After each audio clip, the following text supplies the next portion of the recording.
Can the Secretary of State give me an assurance that, first of all, we will get a full statement on what's happening here? I'm told at the moment that it could be 2 days before we see services replaced. And in the longer term, can we have a proper look at the resilience of this service? Because for a community the size of Shetland to be left without telecommunications for this long is just not acceptable. Thank you, Mr Speaker. We can commit to get the on-board member an update before the end of play today. Of course, our rollout is important, but also equally is resilience. That is the end of questions. We now go over to the Attorney-General for questions. And we will start with Ian Levy. Ian Levy. Number one, sir.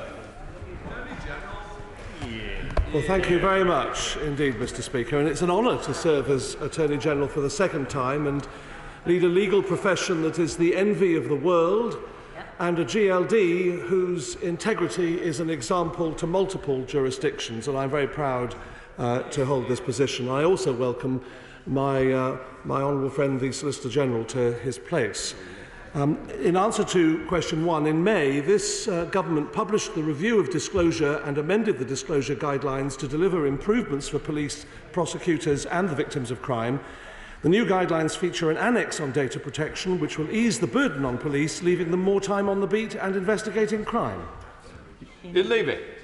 Mr Speaker, within Northumberland there has been a review that highlights multiple failings in the multi-agency communication and states that lessons have been learned. However, I've been contacted by constituents and it would appear that similar failings are still happening. Would my right honourable friend please reassure me and the people of Blythe Valley that steps are being taken to improve the efficiency and effectiveness of disclosure? Thank you. Attorney General. Thank you for his question, and he's quite right, and whether it be in Northumberland or any other part of this jurisdiction, it's very important. Updated principles on accessing third-party material have strengthened privacy protections for victims, and they mandate that officers must have clear written reasons in place before accessing any material, such as, for example, therapy notes. He makes an important point about communication between the criminal justice agencies, and we are ensuring that that continues to improve apace. Mr Speaker, the Minister will know that this is a very important matter in terms of miscarriages of justice, and the Chairman of the Justice Committee, myself, chair the all-party committee. Will he look at other countries' good practice on this, especially in the United States? I thank you for this question. We're always looking and willing to look at other jurisdictions for how they practice in this sphere. Of course, it is a problem across Western jurisdictions because, of course, people now carry on their person so much more data capacity than ever before, and that opens up wide arrays of questions as to disclosure. But the amended disclosure guidelines unequivocally state that indiscriminate access to personal records should never occur. And it's worth noting that the volume of suspects charged has continued to increase quarter on quarter, with a rise from 526 to 550 in quarter 3. That's an increase of 4.6%. So it's moving in the right direction on charges. MP spokesperson Angela Crawley. Thank you, Mr Speaker. I was hoping to find in question 2. So I made the best of it. Giles Watley. Thank you, Mr Speaker. Question 2, please. Well, Mr Speaker, the government stands shoulder to shoulder with Ukraine as it defends itself from Russia's invasion. I'm personally dedicated to supporting Ukraine's search for accountability and justice, and I recently spoke to the Ukrainian Prosecutor General, Andrei Kostin, hearing of his important and ongoing efforts to investigate and prosecute domestically Russia's actions on his country's territory, which are appalling. We discussed, amongst other things, UK support through the UK, US, EU Atrocity Crimes Advisory Group initiative, which will provide direct practical and advisory support to his office in Kyiv. And the UK, Mr Speaker, will continue to play a leading role to ensure accountability for Russia's actions in Ukraine. Thank you, Mr Speaker.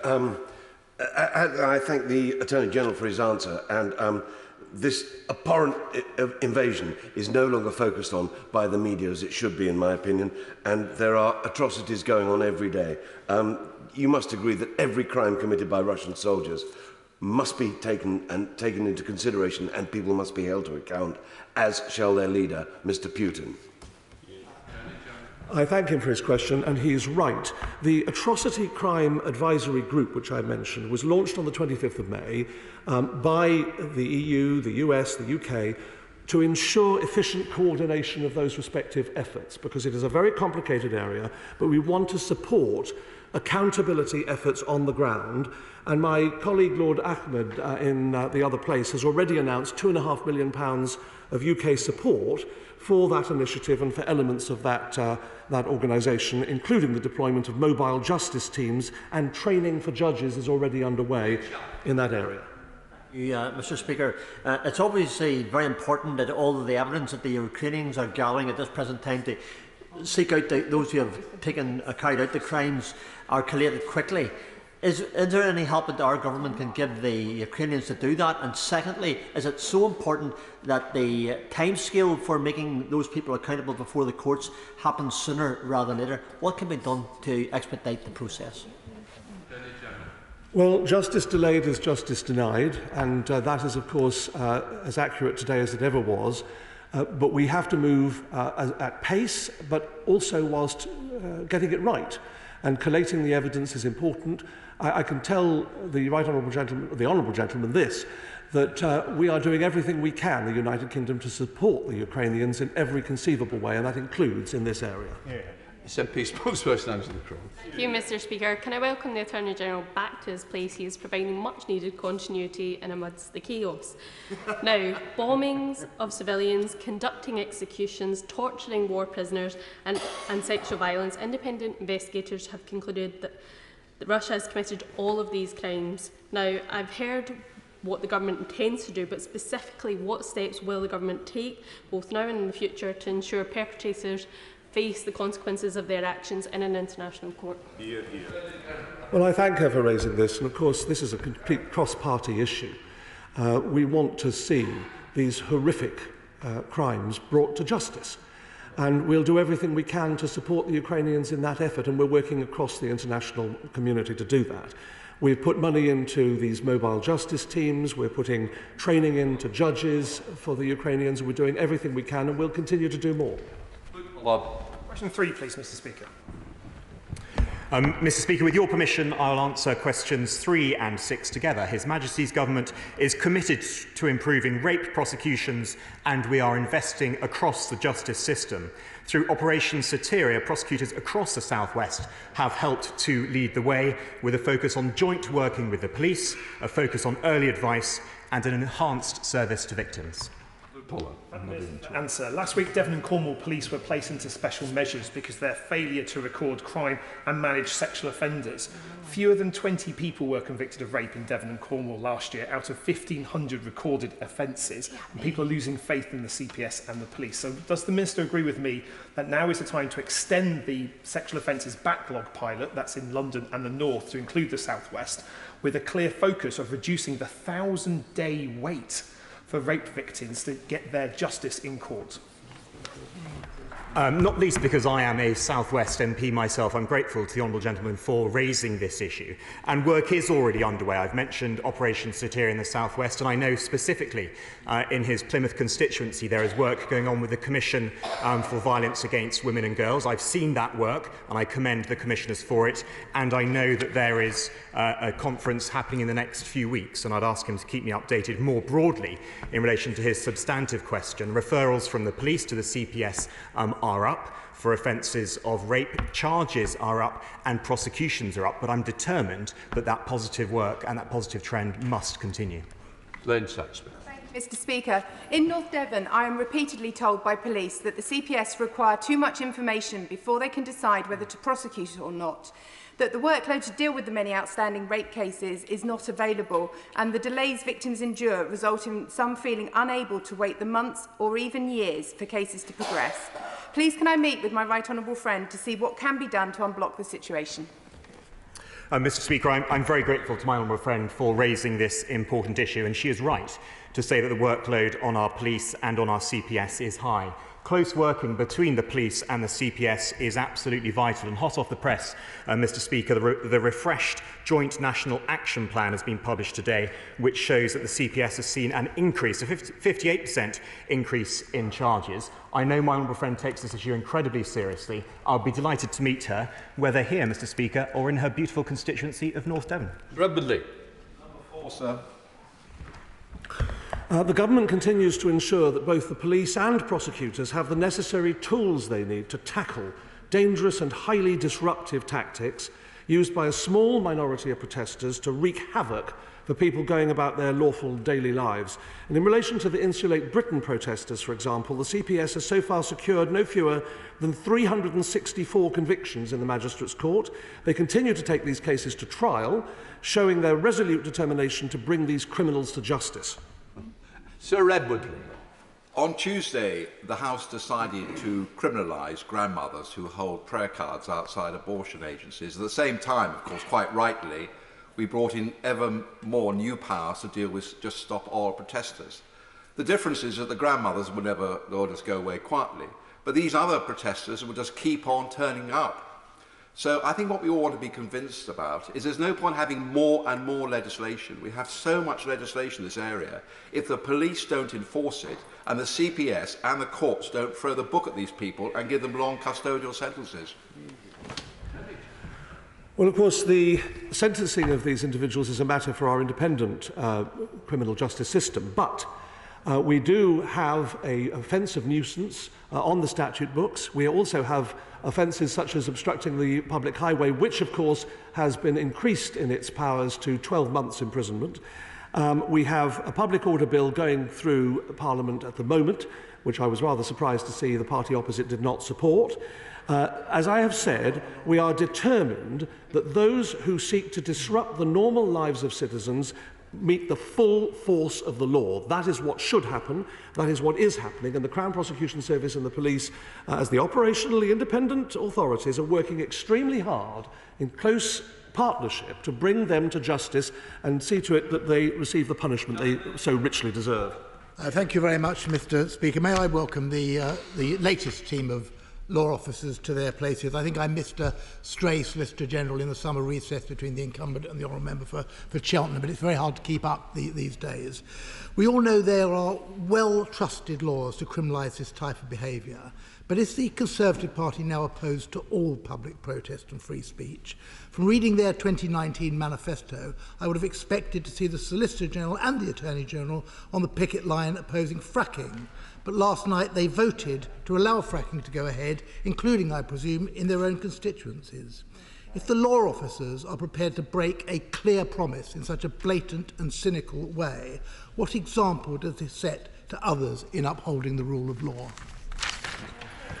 Well, I think, Mr. Speaker, although his question, of course, isn't on point to the question asked, the reality of the matter is the party opposite are embarrassed by the fact that they are on the side of the protesters rather than those people who wish to go about their lawful duties, and that's why they didn't support the public order bill. But the offence of public nuisance is available. It has a wide array of penalties available to it. We know the courts will use those powers, and I think that the Labour Party ought to focus, if I may say so, on supporting the British public who wish to go about catching trains, driving across roads and going about their lawful business. Greg Willis. Number 5, Mr. Speaker. Mr. Speaker, the CPS Inspectorate recently inspected CPS Wales and commended the area for its strong performance, for example, in disclosure and its good handling of victims and witness care. The CPS maintains excellent relationships with its criminal justice partners and is driving improvements throughout Wales. Greg Williams. Thank you, Mr. Speaker. The CPS and magistrate courts in Wales have done a terrific job, and in fact they were the first to recover from the pre-pandemic backlog. I recently met with Jenny Hopkins, the excellent director for the CPS, and I would encourage and ask the Minister to come to Wales, especially in a rural setting like Montgomeryshire, and have a roundtable to discuss access to justice. Very good. Thank you, Mr. Speaker. And I heard about my honourable friend's very productive meeting with the Chief Crown Prosecutor for Wales, and he rightly raises the excellent work that is being done by CPS Wales to address the Magistrates' Court backlog. He's absolutely right. It is the first area to recover from the impact of COVID, and I'll be absolutely delighted to join him on a visit to Wales. Malouba. Number 7, please, Mr. Speaker. Mr. Speaker, Thank you, Mr. Speaker. The CPS is committed to ensuring that victims of crime are properly able to access justice.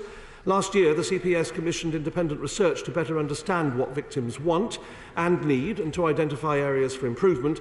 And on the 27th of June, the CPS published its response to the research findings, setting out key areas of action to improve how it engages with victims. And this includes delivering a universal service offer for all victims of crime. Emma Lulba. Thank you very much, Mr. Speaker, and I thank the Attorney-General for that response. But this government's inability to prioritise victims is well documented. Now, today, the final report of the independent inquiry into child sexual abuse will be published. For these victims, their abuse is not historical. They live with it every single day, and they need justice. Will he commit to implement all of the recommendations in full? Well, this government has repeatedly shown, and rightly so, its support for victims and prioritising the rights of victims. And the CPS publish yearly data on, for example, the Victims' Right to Review scheme. There were nearly 78,000 decisions were made that were eligible for the scheme. Under 2,000 decisions were challenged. 270 of all decisions were found to be wrong. That's 0.35%. But I want to apologise for any decisions that were wrong, even in that tiny number. That's human lives that are involved there. We have focused greatly on the rights of victims, and we will continue to do so. Alex Jock. Mr. Speaker, can I warmly welcome the reappointment of the Attorney-General and indeed the appointment of the excellent Solicitor-General. It's fantastic news that the number of rape prosecutions is now 30% higher than it was in the last quarter pre-COVID. Does he agree with me that if we're going to continue that progress, we need to widen the pipeline of referrals from the police, and in that endeavour, we need to ensure that the redaction burden is reduced so that it is proportionate, so that those cases are passed to the police, passed to the CPS, and victims get the justice they deserve? Well, I commend him for his time as Solicitor General, and I do reiterate, as he has done, that since the last time I was a law officer a year plus ago, the number has increased by 30%, as he rightly says, which is extremely impressive. But the CPS has set out its priority areas under the Victim Transformation Programme. We're going to work to those, Mr. Speaker. The Attorney-General, Emily. Thank you very much, Mr. Speaker. Can I start by congratulating the Attorney-General on what is, this time, his permanent appointment to the role, as much as anything can be considered permanent under this government.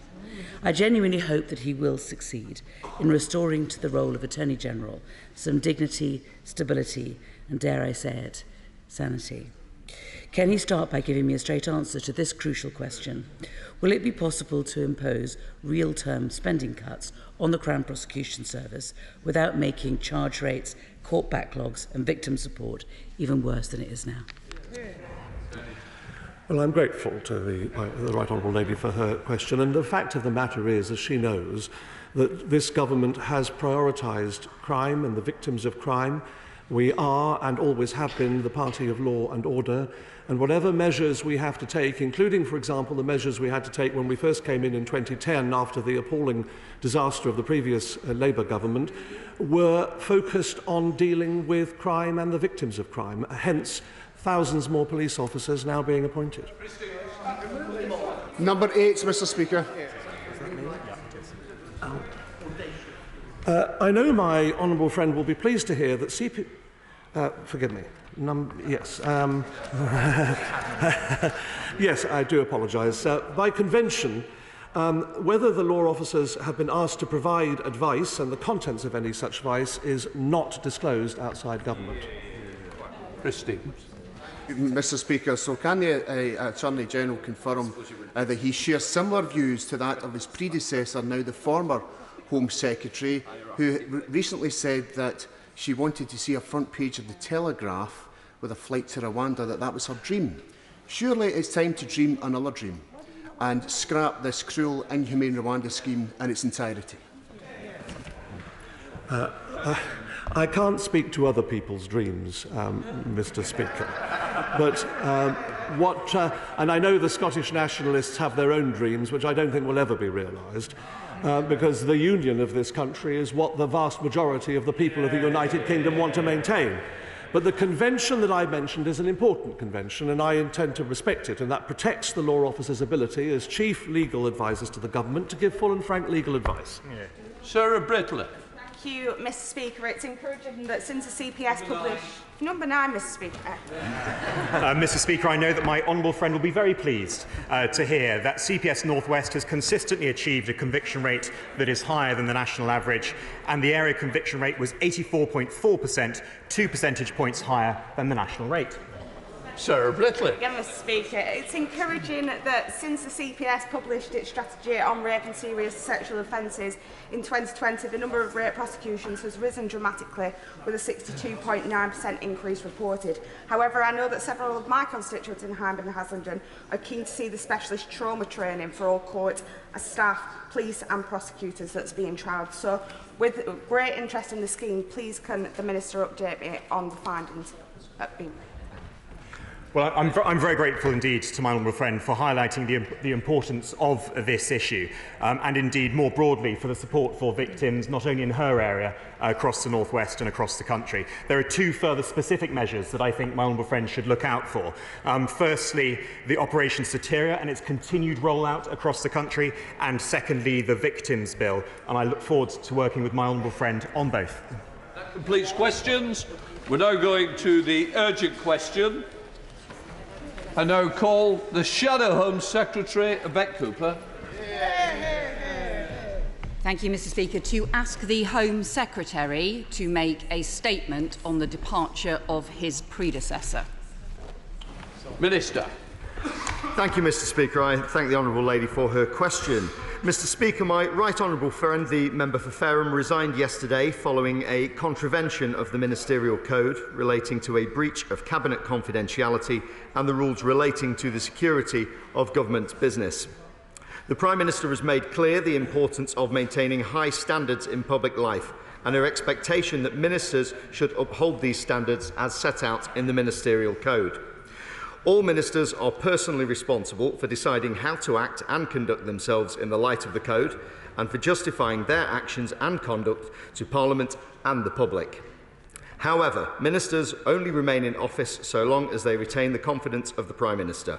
She is the ultimate judge of the standards of behaviour expected of a minister and the appropriate consequences of a breach of those standards. My right honourable friend has explained her decision to resign.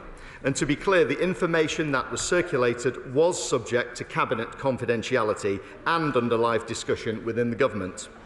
In light of this, it would not be appropriate to discuss the specifics of the matter further in the House, but the Prime Minister is clear that the security of government business is paramount, as is Cabinet responsibility. The Prime Minister paid tribute to my right honourable friend's service as Home Secretary, noting that her time in office was marked by a steadfast commitment to keeping the British people safe and overseeing the largest ever ceremonial policing operation when thousands of officers were deployed from forces across the United Kingdom to ensure the safety of the royal family for all those who gathered in mourning for Her late Majesty the Queen. Having accepted my right honourable friend's resignation, the Prime Minister acted decisively to appoint my right honourable friend, the member for Welwyn-Hatfield, as Home Secretary yesterday afternoon. I hold the new Home Secretary in the highest regard and note that he is already getting on with the job, keeping the people of this country safe. Yvette Cooper. Thank you, Mr. Speaker. I notice there's no Home Secretary this morning, unless the member for Bassett Law has been appointed Home Secretary in the last few hours, which, to be honest, nothing would surprise us at the moment, because this is total chaos. We've got the third Home Secretary in 7 weeks. The Cabinet was only appointed 6 weeks ago. The Home Secretary has been sacked, the Chancellor sacked, the Chief Whip sacked and then unsacked, and the unedifying scenes of Conservative MPs last night fighting like rats in a sack. This is a disgrace. The former Home Secretary has circulated a letter, and that seems to contradict what the Minister just said, because she said it was a draft of a written ministerial statement that was due to be published imminently and had already been briefed to MPs. Is that not true? Can he explain the answer to that? And can he tell us also what time the Home Secretary informed the Cabinet Secretary of the breach, and whether a check's been made of whether she sent other documents through personal emails putting security security at risk? Was there a 90-minute row about policy between the Prime Minister and the former Home Secretary? And given the huge disagreements we have seen over the last few weeks between the Home Secretary and the Prime Minister on drugs policy, on Rwanda, on the India trade deal, on seasonal agriculture, on small boats, and a bit of tofu thrown in over the lettuce for good measure, is there anything that the policy is actually agreed on in the Cabinet on home affairs? What we know is that the former Home Secretary has just been running her ongoing leadership campaign, whilst the current Home Secretary is too busy to come to the House because he's doing his spreadsheets on the numbers for whoever he is backing to come next. But who is taking decisions on our national security? Not the Prime Minister, not the past or current Home Secretaries. Borders, security, policing are too important for this kind of instability, just as people's livelihoods are too important for the economic instability that this Conservative Party has created. It is not fair on people, and to quote the former Home Secretary, this is indeed a total coalition of chaos. Why should the country have to put up with this for a single extra day? Thank you, Mr. Speaker. I'm sure my right honourable friend will be aware that breaches of the ministerial code are a matter for the Cabinet Office, not the Home Office, and that is why I am here answering the question today and not the Home Secretary. But the Prime Minister took advice from the Cabinet Secretary, as you saw from her letter, and she is clear that it is important the ministerial code is upheld and Cabinet responsibility is respected. The Prime Minister expects ministers to hold the highest standards, and you've seen her act consistently in this regard.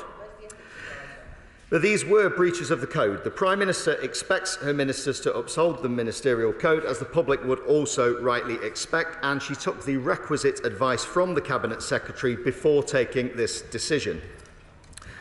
And I'm mindful it's not usual policy to comment in detail on matters like this, Mr. Speaker, but if it would be helpful with background, and appreciating much of this is already in the public domain, the document in question contained draft government policy which remains subject to Cabinet Committee agreement.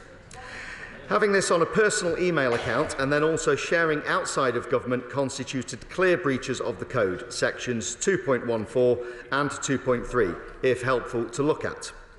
The Prime Minister is clear that the security of government business is paramount, as is Cabinet responsibility, and ministers must be held to the highest standards. Sir Edward Lee. Can the Minister assure us that this resignation was entirely due to a technical breach of the rules and there was no policy disagreement between the Prime Minister and the Home Secretary? Because many of us had great confidence in the former Home Secretary's determination to ensure that we meet our manifesto commitments and that we should not replace mass migration from Europe with mass migration from the rest of the world. So can the Minister assure us that the policy remains exactly the same as it was under the previous Home Secretary? We will stop mass migration. We can't have the boxing conversations going on. I know, but please, it's very distracting. This just does not happen between backbenchers and the box. Can we just make sure that doesn't happen? Right, Minister. Thank you, Mr. Speaker. I thank the right honourable member for Gainsborough for his question, and I can reassure him that this government stands firm in tackling illegal immigration. And whilst again this is not my policy area, I'm sure the new Home Secretary will highlight this. But I would also reassure my honourable friend that he will have seen the resignation letter from the former Home Secretary, where she does outline her reasons, and that this was for a breach of the ministerial code, which is why she took the decision to resign. SNP spokesperson Anne McLaughlin. Mr. Speaker, let's be clear, the idea that this Conservative government are suddenly avid followers of the ministerial code is for the birds. What was the real reason for the Home Secretary's abrupt departure? And was it the case that she refused to implement immigration policies that were aimed at hitting high growth targets due to her dogmatic views? And speaking of dogmatic views, she and her predecessor both supported the dangerous and immoral Rwanda policy, flying in the face of their own officials' advice about the human rights implications. Will he confirm that the new Home Secretary, that the old Home Secretary's departure marks the end of that abhorrent policy, and will it be consigned to the scrap heap where it belongs? And can I just end by quoting Colin Yeo, a prominent immigration lawyer, noted for his comprehensive analysis of home affairs matters. Today he posted an assessment called Braverman's Legacy as Home Secretary that simply says Suella Braverman was Home Secretary for 43 days. Does he have anything to add to that? I thank the honourable lady for her question. I'm not going to preempt government policy. Work is ongoing looking at immigration as part of the growth plan, but it also would not be right for me to speculate on private discussions, and that is a matter for the Cabinet and, of course, their decision to take on that. Why we are here today is to discuss the breaches of the Ministerial Code and the reasons for the Home Secretary's resignation. Member of the Committee, Lee Anderson. Mr. Speaker, now then, I think the Shadow Home Secretary makes a really good point. The member for Bassetlaw would make an excellent Home Secretary, but that's another conversation. Look, I'm sad to see the previous Home Secretary leave. We had a conversation last week about small boats, ECHR, and the excellent Rwanda scheme. But I'm not convinced, so please convince me, Minister, that the Cabinet, Government and Number 10 were totally behind the previous Home Secretary.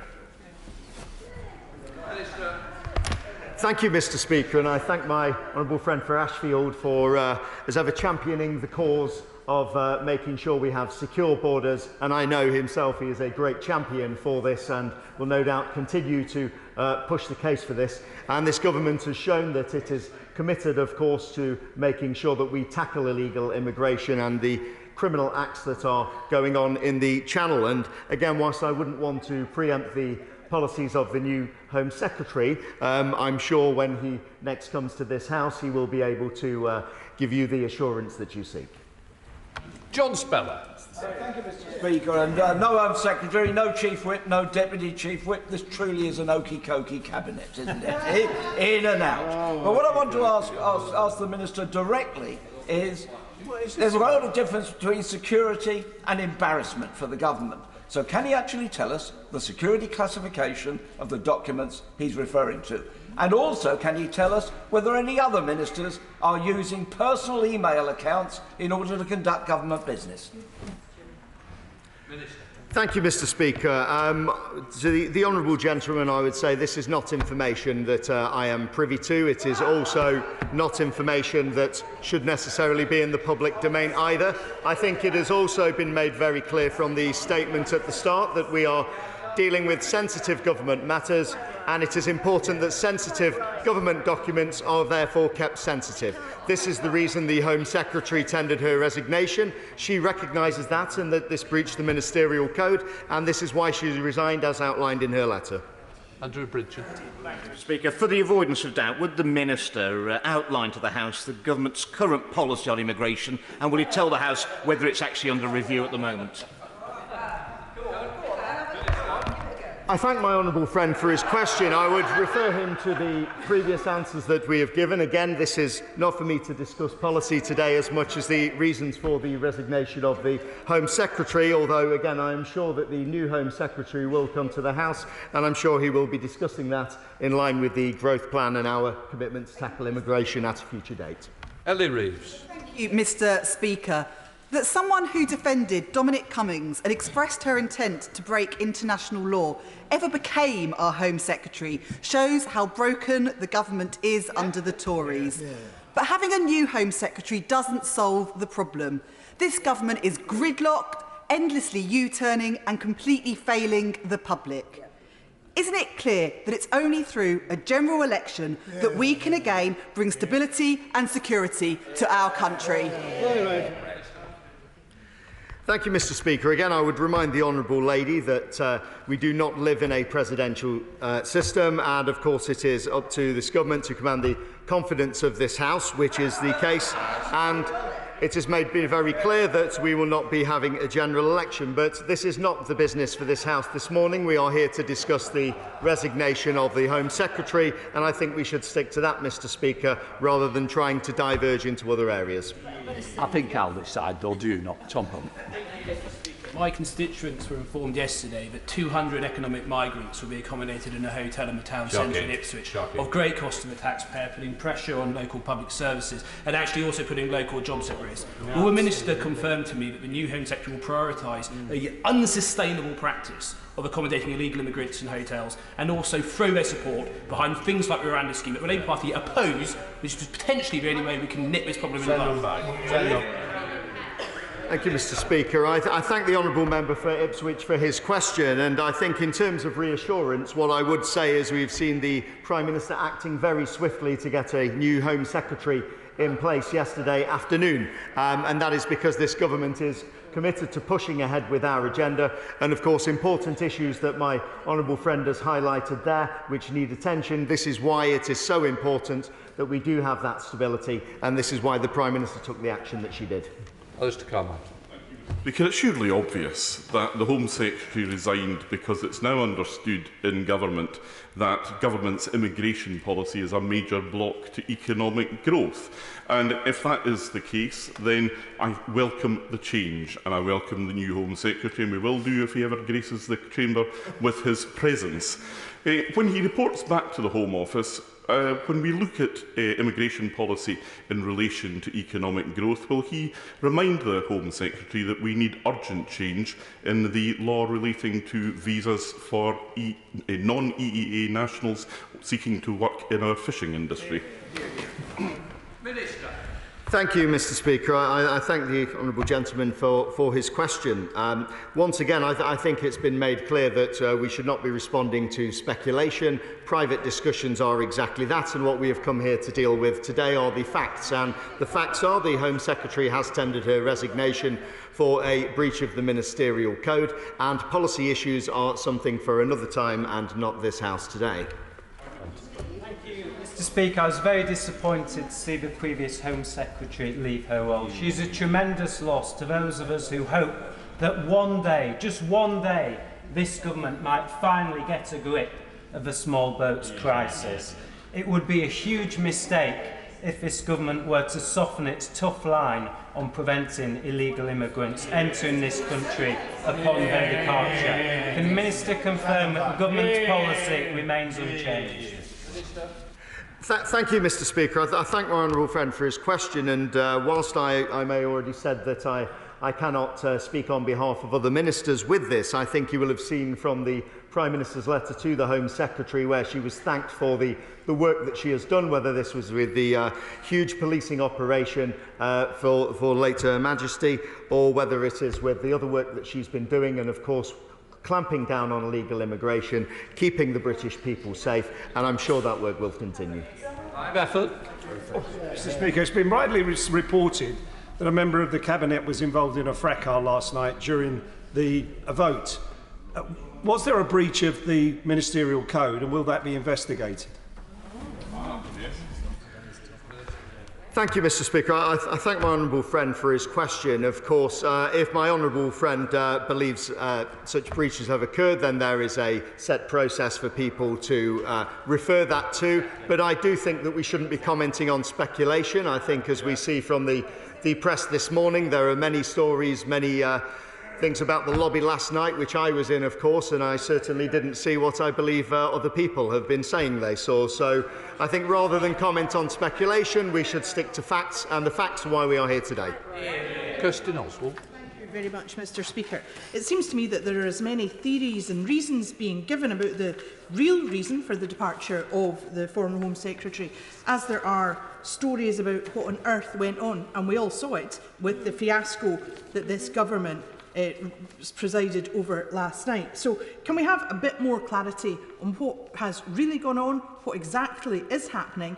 And I notice that the Minister has been somewhat selective in who he will answer in terms of immigration. Yeah. I think it's quite important that he gives us some clarity here and now on whether he is seriously defending the abhorrent policies of the former Home Secretary. Yeah. Yes. Thank you, Mr. Speaker. I thank the honourable lady for her question, but once again, we are not here today to discuss specific policies, but we are also not here today to discuss gossip, we are not here to discuss rumours, and we are not here to discuss what people may think did or didn't go on yesterday, and this is a completely different issue. We are here to discuss the resignation of the Home Secretary for a breach of the Ministerial Code. And the Prime Minister has been very, very clear that she expects the highest standards in government, and all ministers are expected to adhere to the Ministerial Code, and when they haven't and they have done a breach, they are expected to resign. And that is what the Home Secretary has done, as outlined in her letter. Lawrence Session-Lund. Thank you, Mr. Speaker. The Minister and would have heard other members and right honourable members talk about the former Home Secretary's comments in terms of seeing refugees fly away. For us as members to talk about people seeking refuge, people fleeing from war, persecution, is deeply beneath this House and beneath the standards we should have.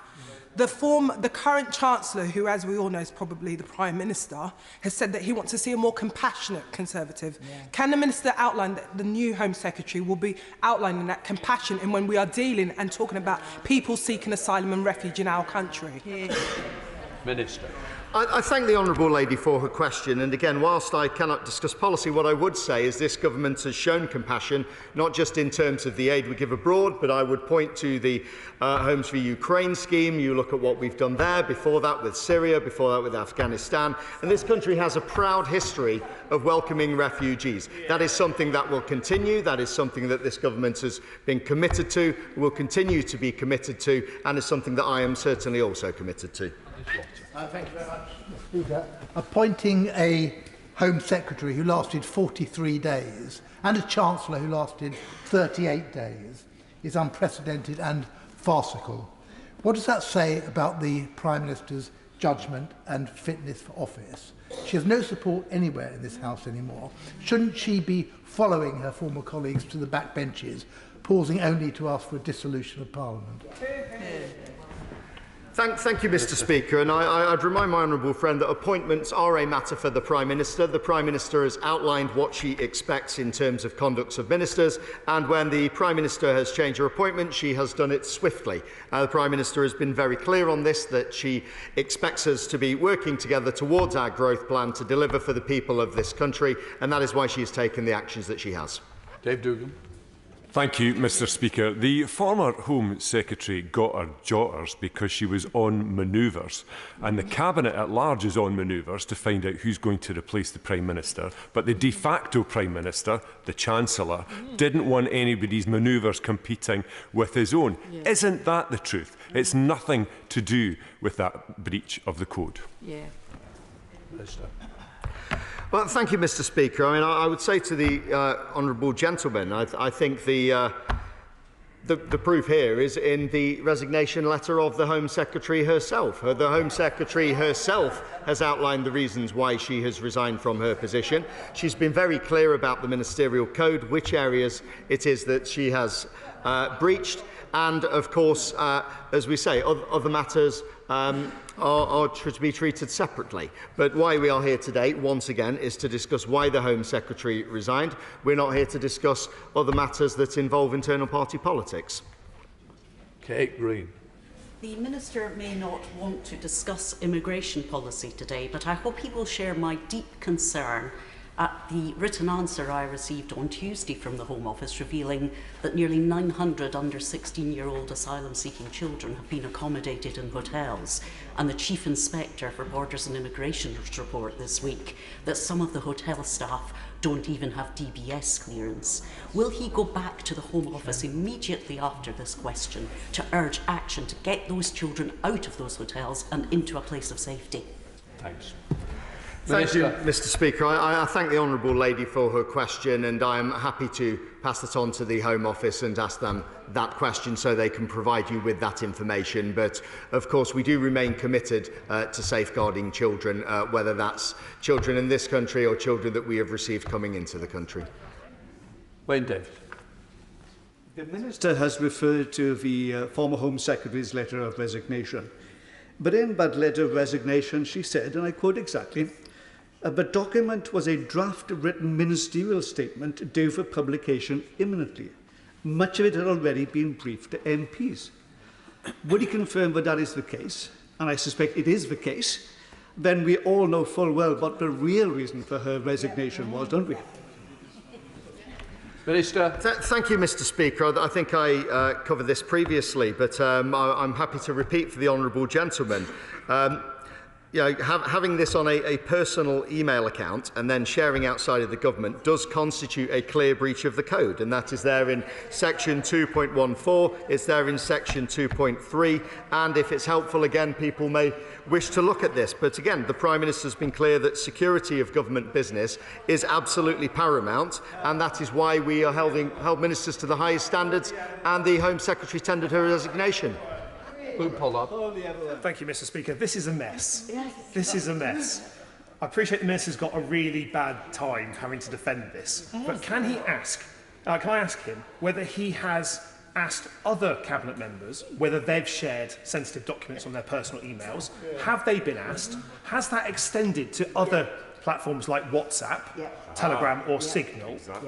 Will there be a full check of the former Home Secretary's phone to make sure that it's not just personal email but other social networks and communication apps that may have been used in this? Because at the moment, the Minister is not reassuring this House nor the public that the security of our sensitive national security is being properly looked after by this government. Can he give that reassurance? And if he does not know now, will he come back to this House with a full disclosure of what apps were used, what documents were shared, and whether every single member of the government have been checked? Thank you, Mr. Speaker, and I agree with my honourable friend that it is very important that documents are kept secure. This is why it's kept separate from personal emails and so on, and this is something that ministers are reminded of, including myself as a new minister with the big thick rule book, of course, that we have to read through. But what I would also say is that we've made it clear where there are breaches, there is a method for reporting that. We would take advice, of course, from the Cabinet Secretary regarding that, and I'm sure if there are further breaches that they will be made aware to members of this House in future. Gibson. Thank you, Mr. Speaker. The dogs in the street can see the chaos at the heart of this government, and the Home Secretary's departure, the full truth of which we still don't know even after today, is not even the latest example of the chaos that we've seen since her departure. As we face huge economic challenges, a cost of Tory crisis, we probably have not needed stronger and more decisive leadership today than we have since World War II. So can the Minister explain to the House if he thinks the UK has the strong and decisive leadership that it needs? Thank you, Mr. Speaker. I thank the honourable lady for her question, and I absolutely do have that strong and decisive leadership, and it was strong and decisive leadership that received the resignation of the Home Secretary and then appointed another Home Secretary the same afternoon. And as the Prime Minister has been very clear, the Prime Minister wants to move forward. She wants to move quickly to deliver for the people of this country, and that is why appointments have been made. And of course, with the breadth of talent on the backbenches that we currently have, there's a wide pool of talent to choose from, and I'm glad that we're in this situation rather than having to send our front bench on training courses as the opposition have had to do recently. Mr. Speaker, but increased immigration would tackle labour shortages and increase the tax take. Ending the hostile environment would improve vastly government efficiency. So given that growing the economy and cutting government spendings are supposed to be government priorities, when will we hear from the new Home Secretary on how Home Office policy is going to align with the Prime Minister's stated aims? Thank you, Mr. Speaker. I mean, if increased immigration is the SNP's policy, then that is obviously a policy for him. In terms of our policies, I think we've been very clear that we want to attract the brightest and best talent to this country, but at the same time making sure we have a firm but fair immigration system. And again, whilst today is not a day for policy, I am pleased that we have replaced the Home Secretary swiftly and we're able to continue the good work that we're currently doing in these areas. We now come to the next queue. Ian Duncan-Smith. Mr. Speaker, to ask the Secretary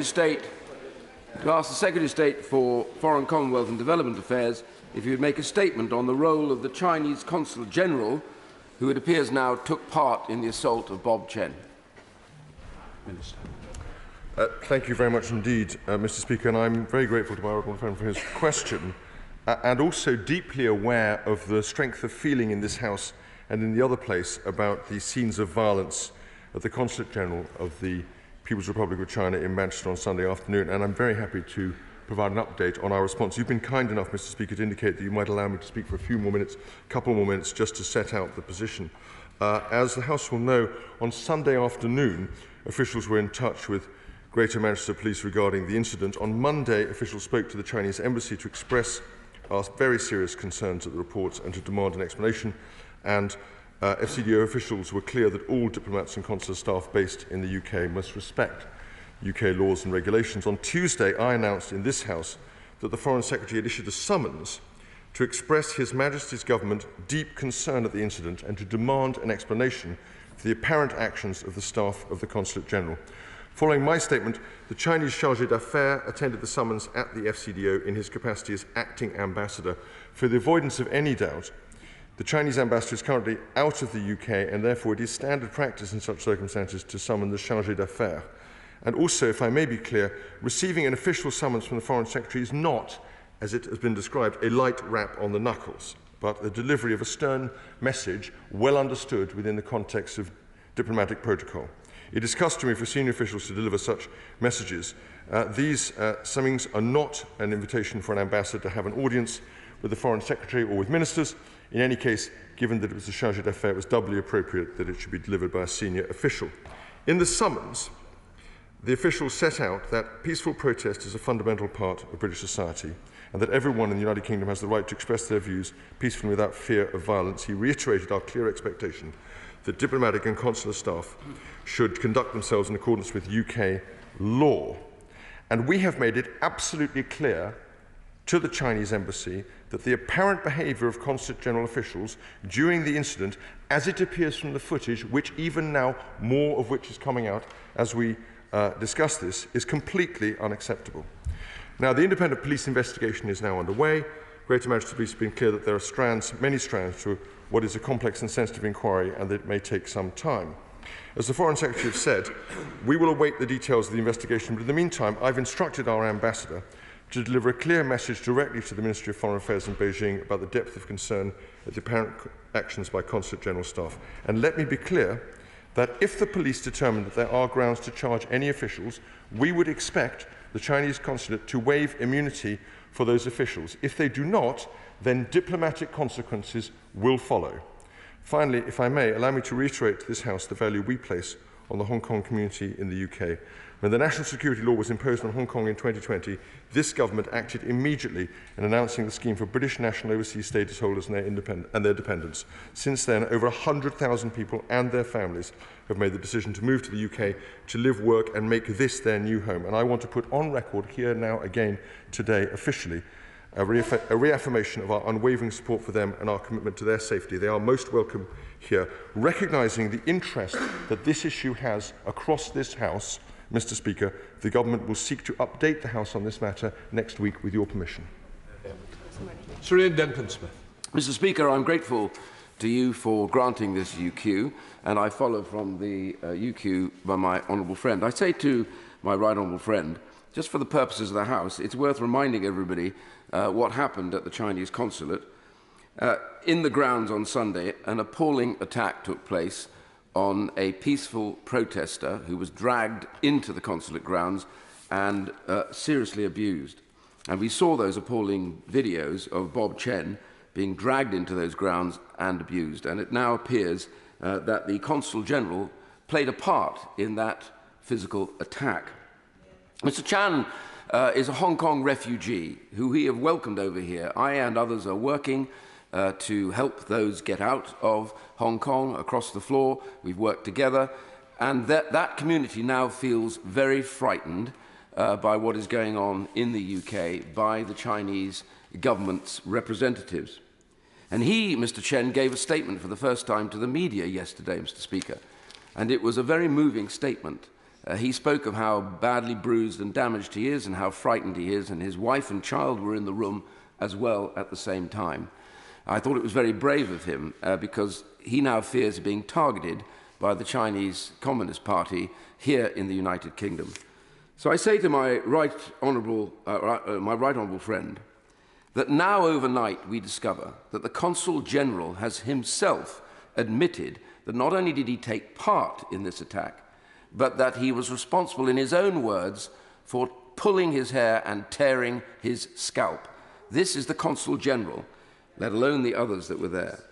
So I, like many others, members of IPAC and others within this House, have worked together on helping Hong Kong refugees, and I credit the government in the work that they have done to get them over here on the B&Os. But I now urge the government to be much, much clearer than just using diplomatic language.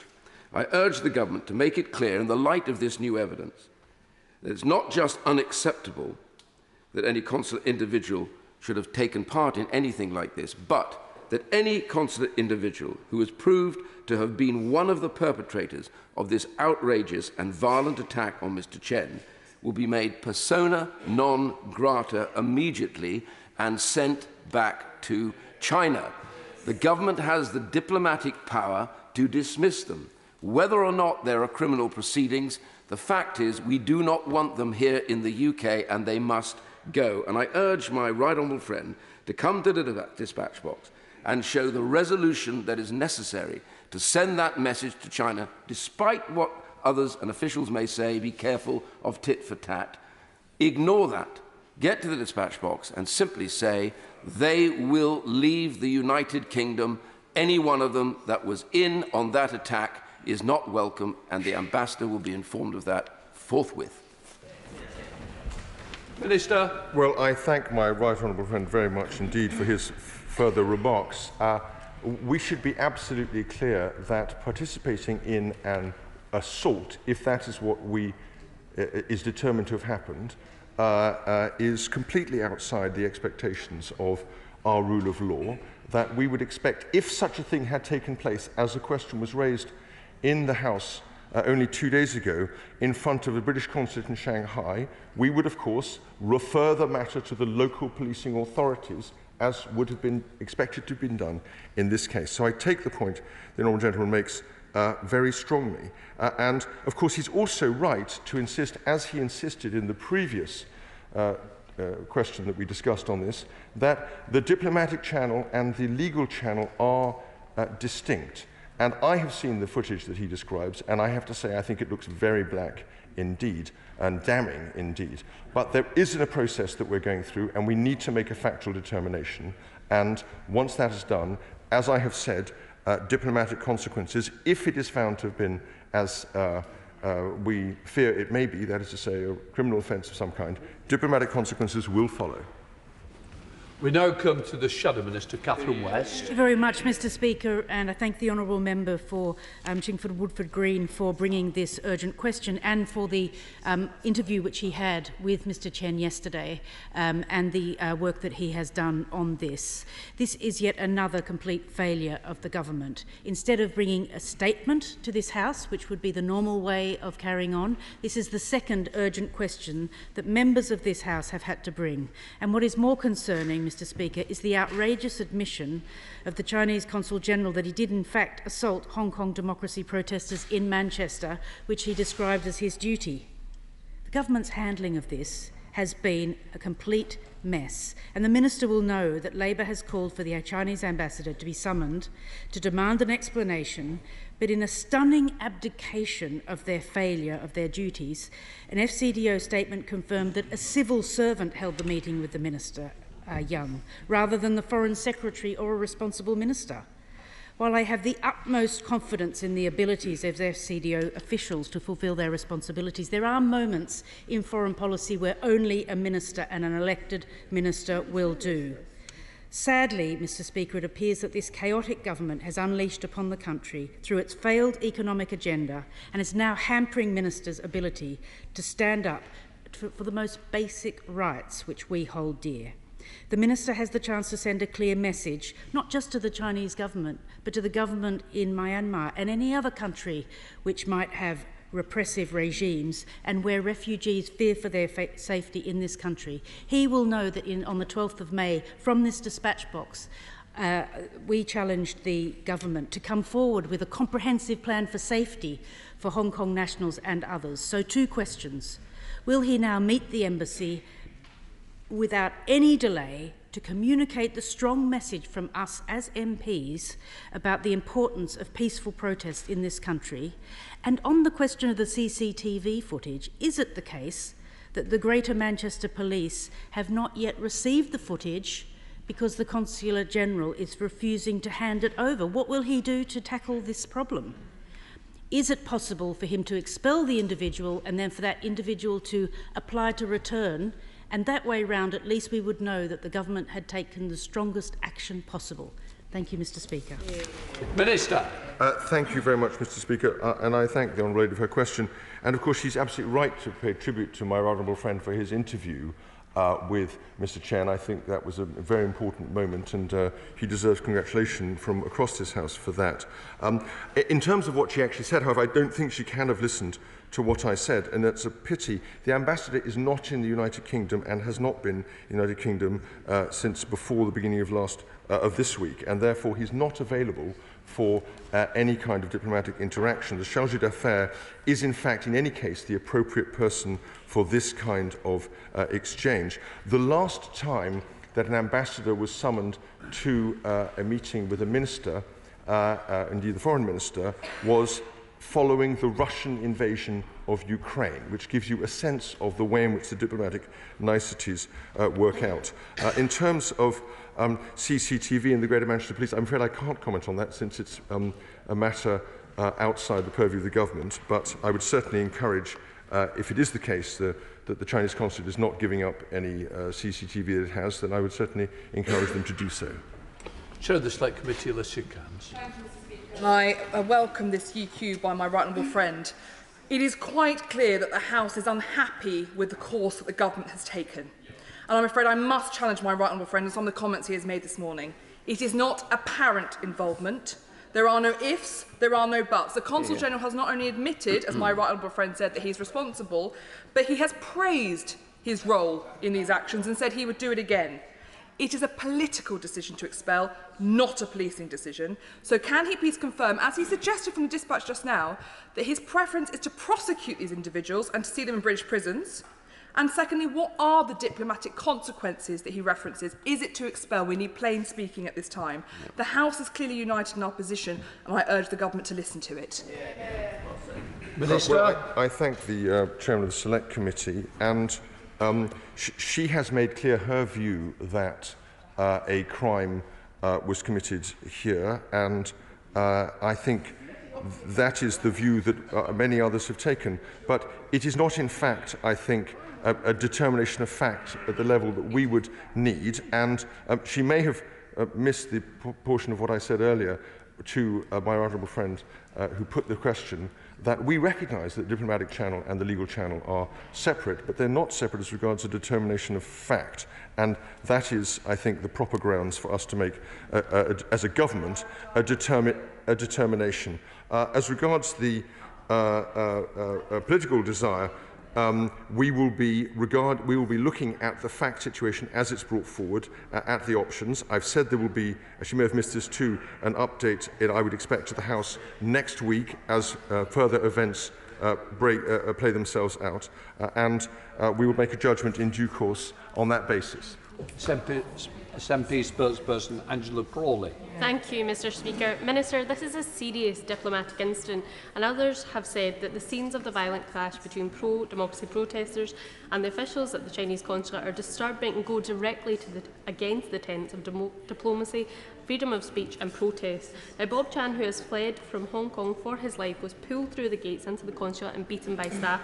He was left with cuts and bruises to his face, and a video footage shows hair being pulled by the Chinese consulate. He has already admitted that this was his duty. Now, the SNP condemn this violence against peaceful protesters in the strongest possible terms and call for an urgent investigation. If these individuals responsible for such violence cannot be criminally prosecuted due to diplomatic immunity, they must be formally expelled from the UK. What actions will the Minister commit to take hold of the Consulate General and take account both in domestic law and international law? Well, Mr. Speaker, I've set out the actions we're proposing to take at the moment, and of course we recognise, and I said in terms, the seriousness of this matter. And of course we also recognise the seriousness with which the House takes this matter. Now, as to the Consul General's remarks about it being its duty, I think they are sufficiently absurd not to require comment from the dispatch box. Tim Morton. Thank you, Mr. Speaker, and thank you for the steadfast support that you've continued to show those that are sanctioned by China. The Consul General seems to have forgotten he was in Manchester, where we allow free speech, and thought he was in Lhasa, Hong Kong, or Xinjiang, where peaceful demonstration is routinely met by violence from the authorities. This doesn't require clear messages in due course, as the Minister has just said. This requires strong action now, which involves chucking out some of these people, and it involves posting additional police outside every Chinese government establishment in this country to make sure that no more peaceful demonstrators are attacked in this way, because many Uyghur families and many Tibetan families already feel intimidated. Now they can be dragged into Chinese premises and beaten up or worse. Minister. Well, I thank my honourable friend for his question. The point about he's right to raise the contrast between our own rule of law and the deplorable, despicable experience of the Uyghurs that has been meted out to the Uyghurs in Xinjiang. He will know that only last week the UN Human Rights Commission debated this matter on the back of an extraordinarily damning report by former President Bachelet of Chile, and that is now in the public domain. As regards police support, I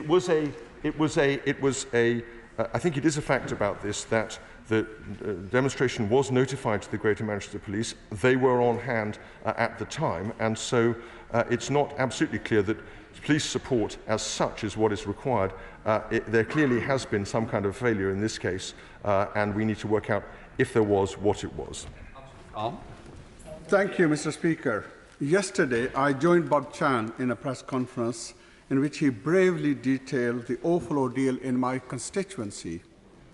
In an interview with Sky News reporter Inzi Rashid, the Chinese Consul General in Manchester has now confirmed that the footage did show him destroying banners and assaulting a protester, which he argued was his duty.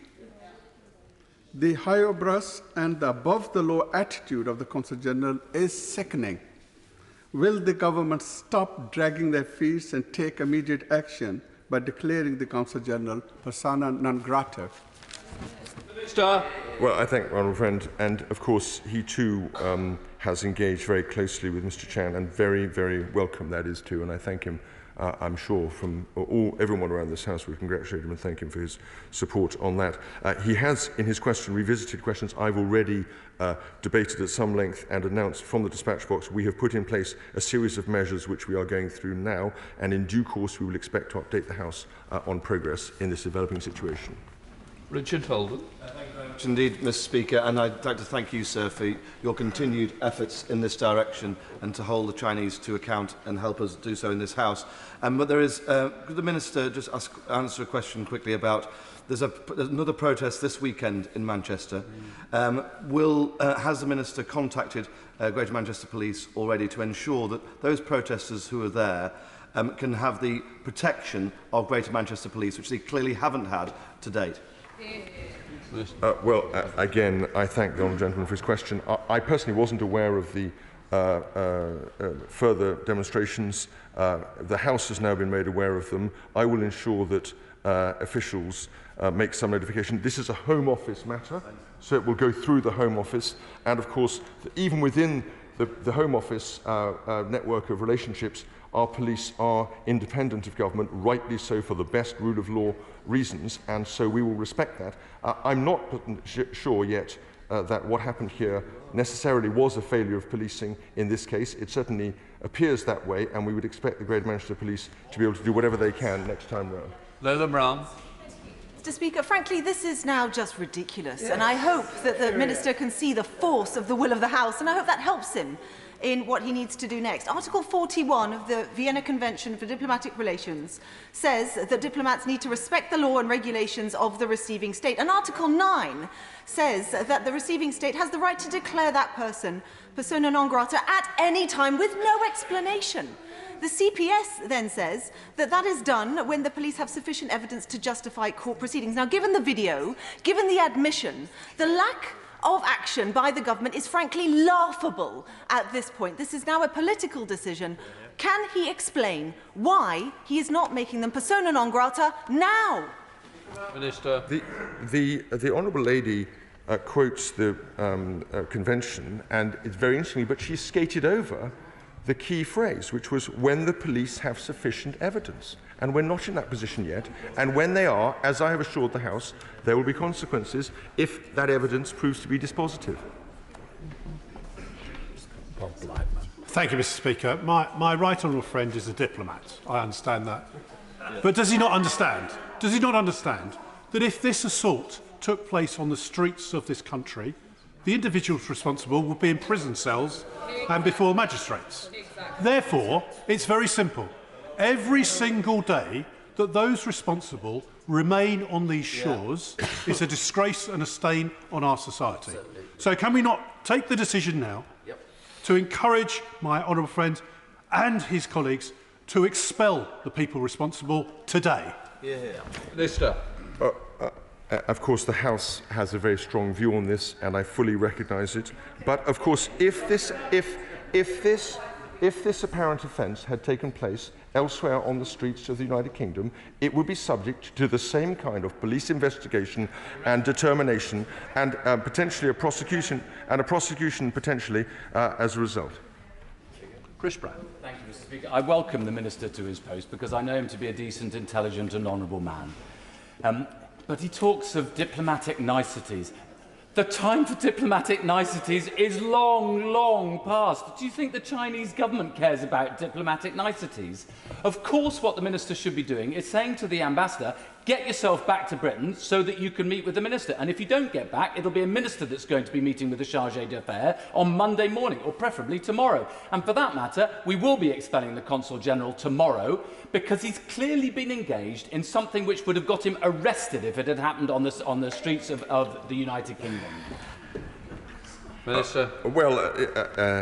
I think the fact of the matter is that we have already laid out an approach to this. As I said, the last time an ambassador was summoned to the Foreign Secretary, it was in the context of the Russian invasion of Ukraine. There are diplomatic channels through which these things occur, and we need to respect them. As regards the question of arrest, an individual might have been arrested, or they might not have been arrested. That's in the discretion of the police, and that remains the case whether they are outside the embassy or on any other parts of our streets.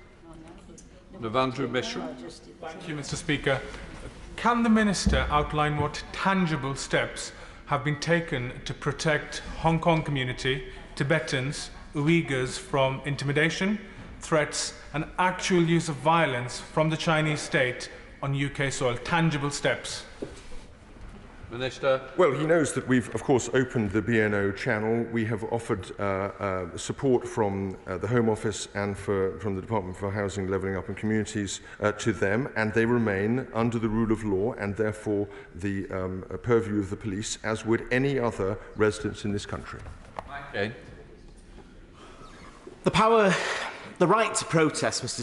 Speaker, is a British value, and it stems from 1819 and the Peterloo massacre in our great city, and that's why it's gnawing at our moral core around the inaction of this government.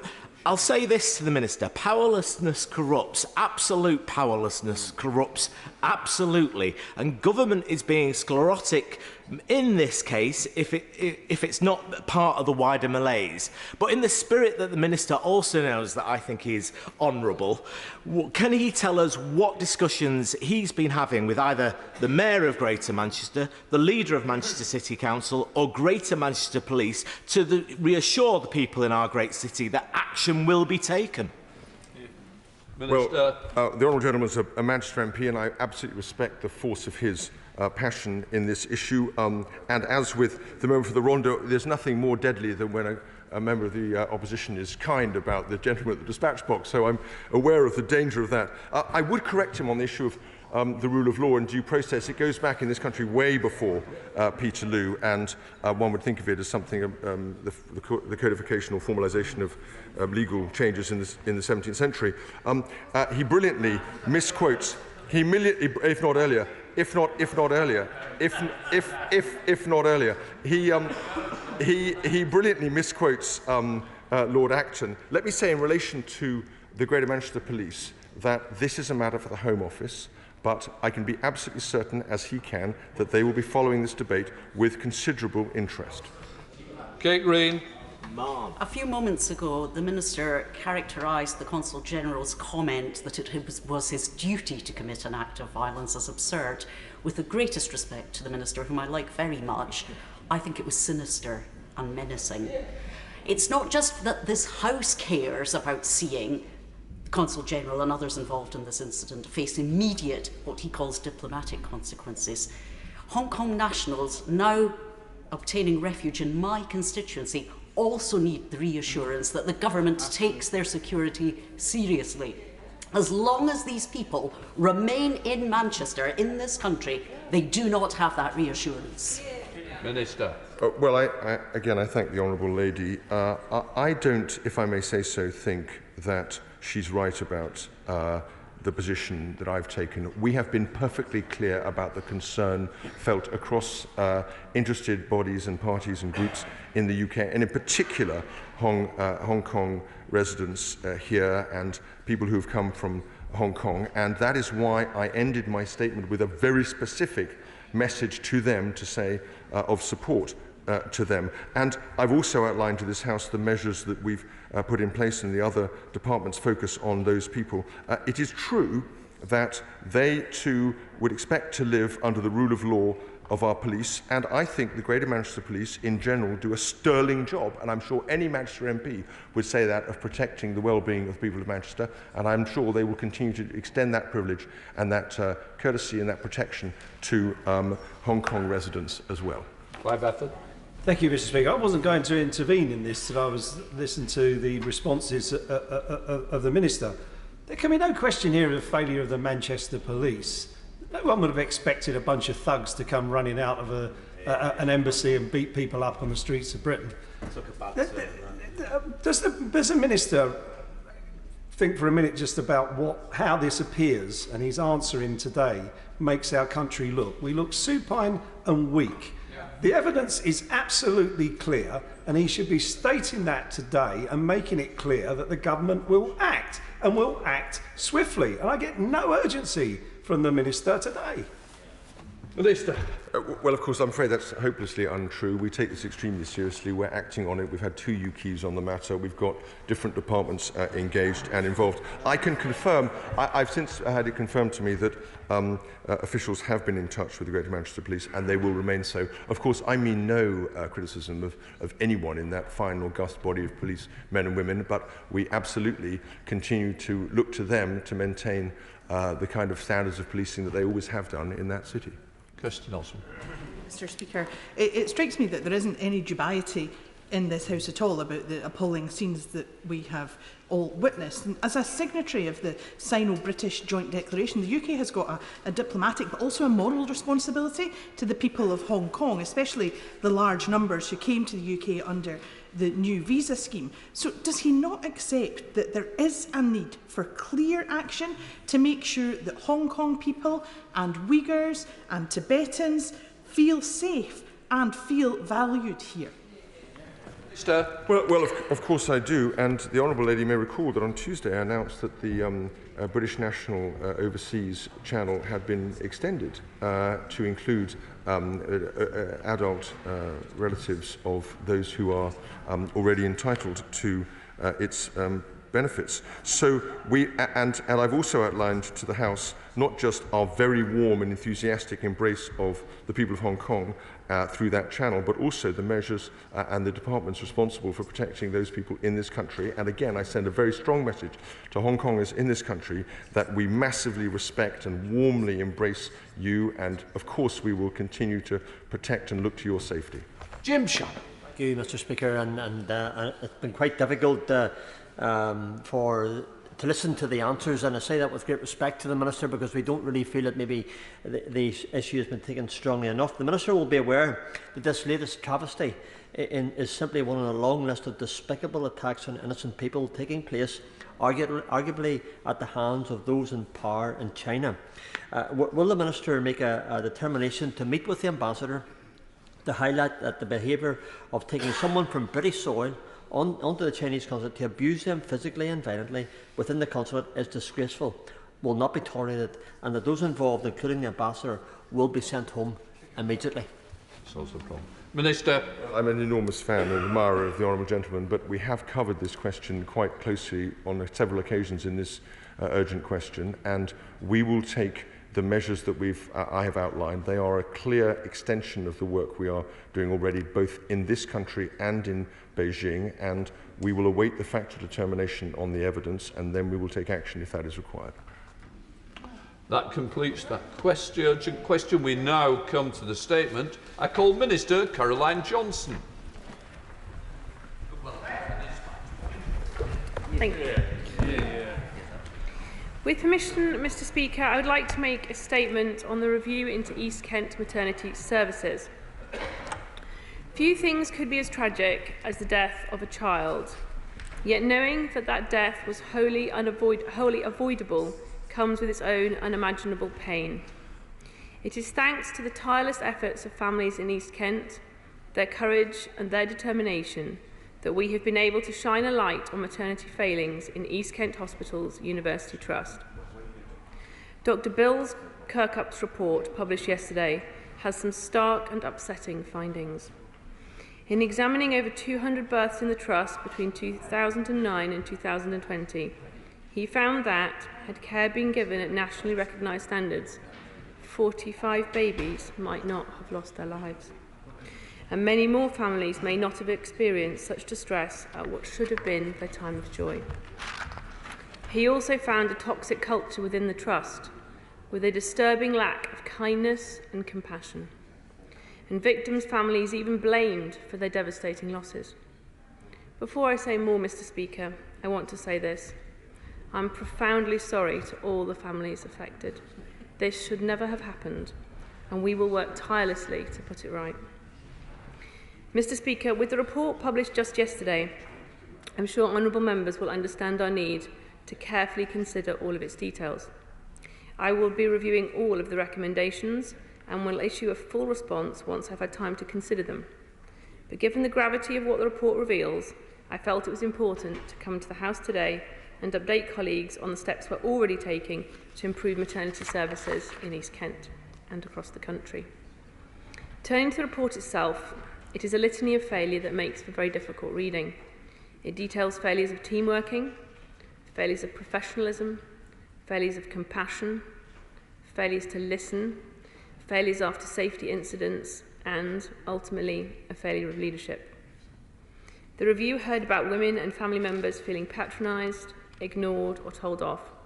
One woman hearing from a doctor, "Some parents just aren't supposed to have children." Some people felt they were unimportant or too much trouble. One woman reportedly was told by a staff member that they were sorry for her loss, but their baby was dead and there were other babies who were living who still needed attending to. These kind of failures showed up at every level of patient care, with no discernible improvement over the whole time frame of the review. The Trust failed to read the signals and they missed every opportunity to put things right. Mr. Speaker, these are difficult things to hear, and especially hard because I know so many of us have experienced for ourselves the brilliant care that NHS maternity services can offer. We must take nothing away from the hundreds of thousands of incredible people working day and night in maternity services across the country. Yet we cannot pretend that the story of East Kent is a one-off. Reviews from Morecambe Bay to Shrewsbury and Telford paint a more disturbing picture. While they may be some of the most extreme examples, and we must hope they are certainly not isolated incidents. And colleagues will know that just last month, Donna Ockendon began her new independent review into maternity services at Nottingham University hospitals. We entrust the NHS with our care when we are at our most vulnerable. Everyone has the right to expect the same high-quality care, no matter who they are or where they live.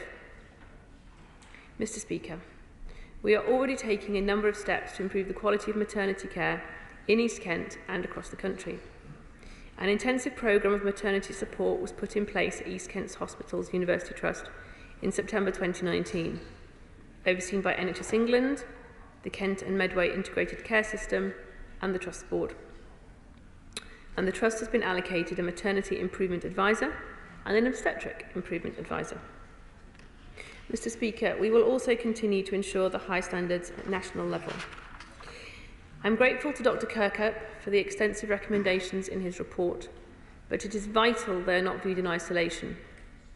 As Dr. Kirkup has said himself, since his Morecambe Bay investigation in 2015, maternity services have been the subject of more significant policy initiatives than any other service. So his recommendations must be considered alongside existing work to improve maternity outcomes. First, there is our independent working group. The group is one of the key immediate and essential actions from the Ockenden Review and has now begun its important work. The group, chaired by the Royal College of Midwives and the Royal College of Obstetricians and Gynaecologists, is advising the Maternity Transformation Programme in England on how they can take forward the findings of both the Ockenden and the Kirkup reports. Next, our new maternity quality surveillance framework is a vital tool for proactively identifying problems in trusts so they can get support before serious issues arise. And in March 2022, NHS England announced a £127 million funding boost for maternity services across England to help ensure safer and more personalised care for women and their babies. But even with this essential work, we recognise there is still a long way to go and much more work to be done to put things right. In closing, Mr. Speaker, I want to thank Dr. Kirkup and his team. His experience has been invaluable, and I know his approach of putting families first has been welcomed. I also know that hearing the accounts of families has been a harrowing experience at times. Yet, as he has said, it's difficult to imagine just how much harder it was for those families as they relived some of their darkest days. So I'm sure the whole House will also join me in paying tribute to those families whose tireless determination to find the truth and tell their stories has brought us to this important point. Nothing we can do can bring back the children that they have lost, or fill the tragic void of a life never lived. But now we know their stories, we will listen, learn and act so that no other family should ever experience such pain. I commend this statement to the House. We now come to Shadow Minister Fariel Clark. Thank you, Mr. Speaker, and can I thank the Minister for the advance sight of her statements. I thank Dr. Bill Kirkup and his team for the report. Today marks another milestone for another group of families in their fight for justice. The heartbreak they will feel must be unimaginable, and my first thoughts remains with them during what must be an incredibly difficult time. Sadly, this is another example of women's voices not just being ignored, but being silenced. When women in East Kent were told that they were to blame for their baby's death, they were being told that their voices just did not matter. At a time when women are at their most vulnerable, they were let down by the very people they were relying on to keep them safe. Mr. Speaker, after responding to the Ockenden Review from Shrewsbury and Telford, I find myself having to repeat something that I never thought I would need to say once again at this dispatch box. No woman should ever have to face going into hospital to give birth and not know whether she and her baby will come out alive. No one. It isn't a case of a few bad apples. What happened at East Kent, just like what happened at Shrewsbury and Telford and Morecambe Bay, was years of systemic negligence that cost lives. As you heard today, just a minute ago, up to 45 babies could have survived had they received better care. That's 45 lives cut needlessly short. 45 families made to suffer the most devastating heartache. Whilst I'm heartbroken for the families that this review had to take place, it is vital that it did. Nobody that allowed this culture of neglect to set in should be able to escape accountability. Such a review has been necessary again because for too long people turned a blind eye and tolerated the intolerable. That's why it cannot be allowed to sit on the shelf in the Department of Health and gather dust. We must see action if we are going to give women the care they need and deserve. There is a pattern of avoidable harm in maternity units across the country. Nearly 2,000 reported cases of avoidable harm at Shrewsbury and Telford. Half of maternity units in England are considered failing to meet safety standards. Pregnant women were turned away from maternity wards more than 400 times last year. 1 in 4 women are unable to get the help they need when in labour. That is why it's so important that the government must accept fully all of the recommendations made in Dr. Kirkup's review without delay. Mr. Speaker, this is a collective failure, and we've all got to learn lessons from this. In the wake-up of Ockenden Review, the Right Honourable Member for Bromsgrove announced an extra £127 million of funding for maternity services to help deliver the reform that is so clearly needed. So can I ask the Minister where that money is? I will be grateful to hear from the Minister where that has been spent, what it has been spent on, and how the impact it has will be measured. Because underpinning the issues in maternity care as across the NHS is workforce. More midwives are leaving the profession than joining. There is now a shortage of over 2,000 midwives in England. We just don't have the staff needed to provide good and safe care. Even the Chancellor agrees, Mr. Speaker. Last week, he signed the report as co-chair of the APPG on baby loss and maternity that calls maternity and neonatal services understaffed, overstretched and letting down women, families and maternity staff. He went on to call for safe levels of staffing. So will the Minister deliver on their Chancellor's promise? The government must provide the staff maternity services so desperately need to provide safe care across our NHS, as Labour have a plan to. Because, Mr. Speaker, having the confidence that they will be safe is all women are asking for, and it really isn't much. It's high time the government deliver it. Thank you. Minister. I thank the Honourable Lady for her questions. The report does paint a tragic and harrowing picture of poor maternity care at East Kent Hospital, and the lady talks about accountability. She will be aware that the Trust board has changed in terms of chief executive and chairman, and that those new interposed are working hard to ensure that things are turned around and things improve. She talked about funding and workforce, and I understand why she does that, but actually, if she reads the report, it's clear from Dr. Kirkup's report that these were not the causative factor in this case. This was about culture and workplace practice, not money and staffing levels. The money, she asked how the money has been spent. It's been spent on staffing and workforce and training. She also asked about the culture and how that's going to be measured. So it's being looked at in several ways, particularly in terms of the outcomes, so the outcome in terms of healthy babies, but also the outcomes in terms of mothers' experience of their care. So Roger Gay. Mr. Speaker, first, thank you so much for facilitating this statement. You know that as not just the constituency member of Parliament, but as a father and a grandfather, this is a matter of profound importance to me personally. Can I welcome the Minister to the dispatch box for the first time and thank her for the tone of her remarks. Mr. Speaker, nothing is going to bring back the children that were lost in the Margate unit. Nothing is going to erase the pain felt and continuing to be felt by the parents. I'd like to commend them for the quiet dignity with which they have fought their cause under horrific circumstances for so long.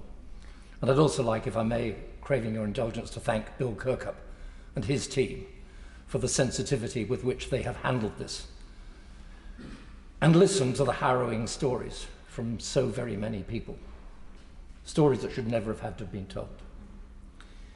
What we can do is to try to put this right for the future, so that this never, ever happens to another family again.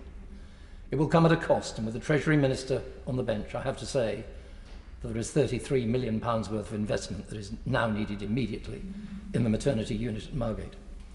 But, Mr. Speaker, what I would simply like to do at this stage is ask my honourable friend from the dispatch box to tell me that she is willing to bring her medical expertise, which is considerable, to Margate, to come to see herself the unit, to meet the staff, to meet with the new chief executive and the new chairman, who are determined to do their utmost to make amends and to do so as swiftly as possible. Thank you.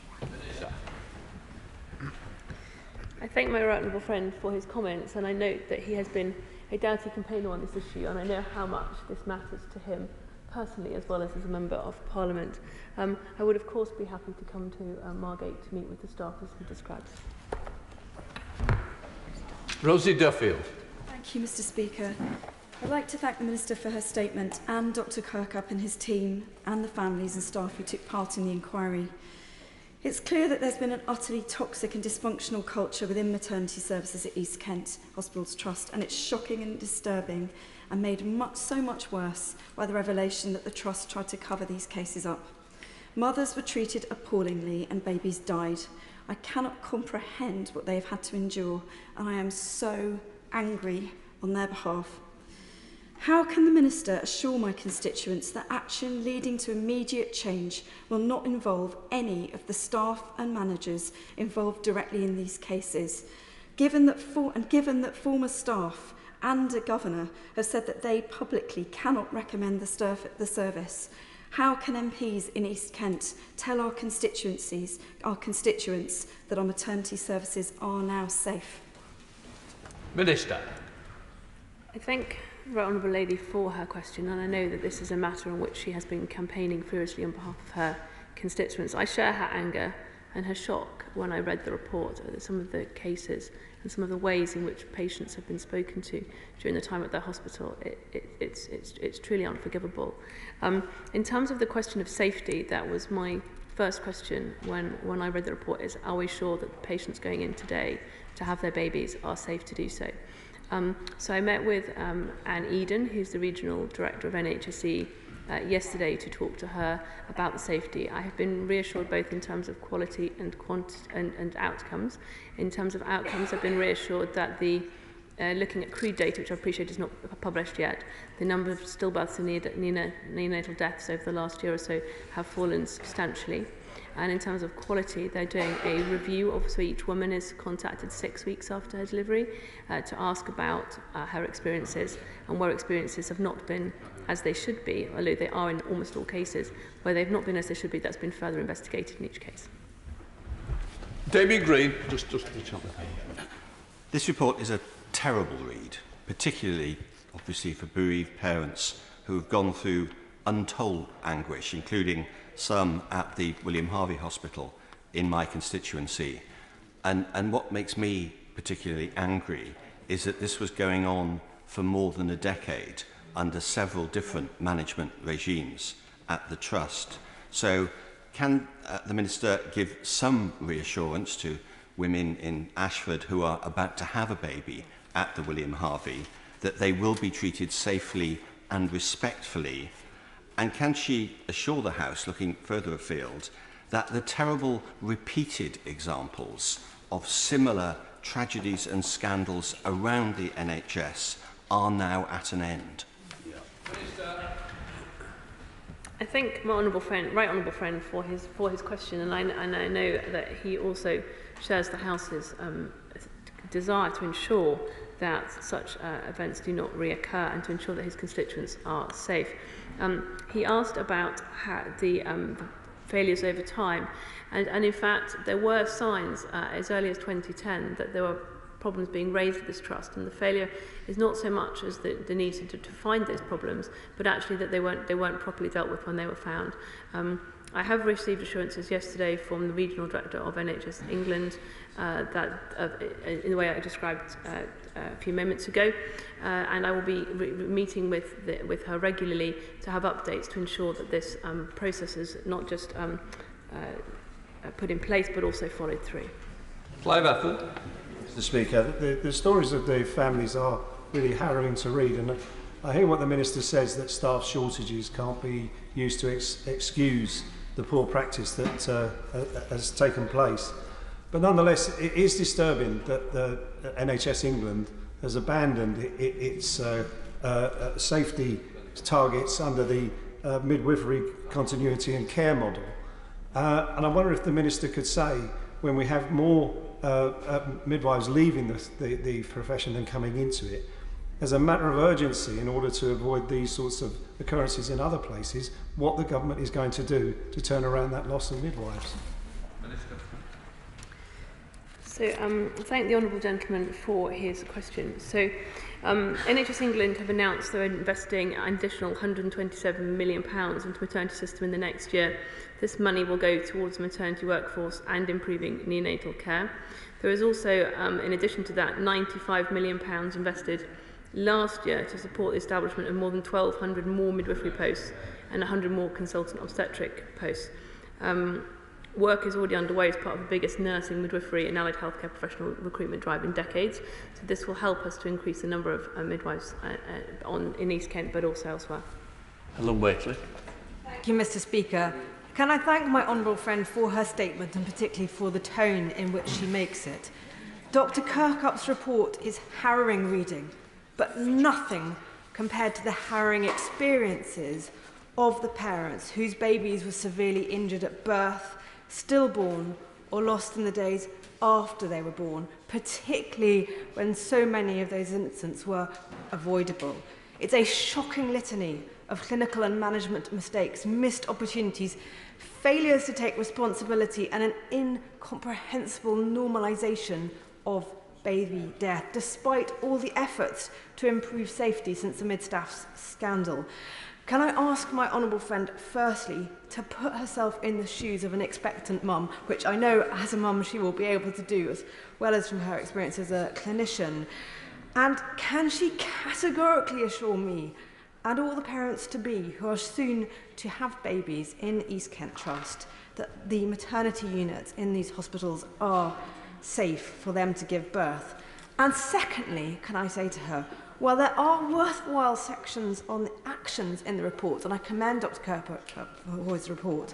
The report doesn't get to the bottom of the problem, which is truly one of accountability. Can she assure me that never again will a trust find reasons to excuse catastrophic outcomes, or never again can critical reports be dismissed as a load of rubbish, I quote from the report, or never again could staff blame patients for a hospital's failings, but instead, can I ask her, how will she assure herself as a minister, I know this is a difficult role, that every single maternity unit in every single hospital across the country is safe for mothers to give birth? Minister. I thank my honourable friend for her question, and I know that she has campaigned hard, both as a minister and as a backbench MP, for safety in the National Health Service. In terms of safety at East Kent Trust, we've talked about already how the regional team are there. There's also a maternity safety support team who are in the trust working actively on the ground to ensure that the lessons are learned and the services are improved. I've been given some figures that demonstrate that the outcomes are improving, and as I talked earlier, there are steps in place to ensure the quality of service and to feed back the quality of service to ensure no woman is spoken to in the way described in the report. From a wider perspective, we're looking at both the workforce as described, but also how we ensure that problems are not just picked up, but they're actually developed and followed through. We're also looking at the report, the CARC report, which looked at how managers are responsible and held responsible, and we'll be talking more about that in due course. Rachel Hopkins. Thank you, Mr. Speaker. Many of my constituents have raised the point that black women in the UK are 4 times more likely to die in pregnancy and childbirth. So can the Minister explain what action is being taken to end this scandal? I thank the Honourable Lady for her question. So on a wider perspective, the government has a target of reducing stillbirths and neonatal deaths across the country, and that obviously includes women of colour too. What was particularly shocking about this report, coming hard on the heels of Shrewsbury and Morecambe Bay, was the culture of cover-up it reveals, the lack of empathy extraordinarily amongst staff, and the fact it took parents and grandparents like Derek Richford to campaign to get the expose that has now come out. Does she agree with me that given that there were stillbirths involved here, where live-born children were described as being stillborn so coroners could not investigate, it underlines yet again the need for my Civil Partnerships, Deaths and Births Act, 3.5 years ago passed by this House, which give powers to coroners to investigate stillbirths, to come into force at last? Will she go and speak to the Justice Secretary and liaise between her department to get that measure enacted straight away to give some confidence to those parents who have been through these terrible experiences? I thank my honourable friend for his question. I understand his passion in this area. I'd be happy to meet with him to discuss it further. Richard Ford. Thank you, Mr. Speaker. We've seen several tragedies in health and social care services across the country. Both the Ockenden review from earlier this year and this recent upsetting report by Dr. Kirkup highlight serious multiple failings. It should go without saying that health outcomes should never be determined by location. We must tackle the inequalities that exist between rural and urban maternity services to ensure that people living in rural and coastal areas can access the same range of birthing methods and support. So will the Minister support the Maternity Services Rural Areas Bill, which was brought forward by my Liberal Democrats colleague, the member for St Albans, to end maternity service inequalities for people living in rural and coastal areas? I thank the honourable gentleman for his question. As a rural member of Parliament myself, I understand the need for rural services to be just as good as those in more urban areas, and to ensure that they're improved where not adequate. There is a medical education reform programme which is jointly co-sponsored project between NHS England and the NHEE.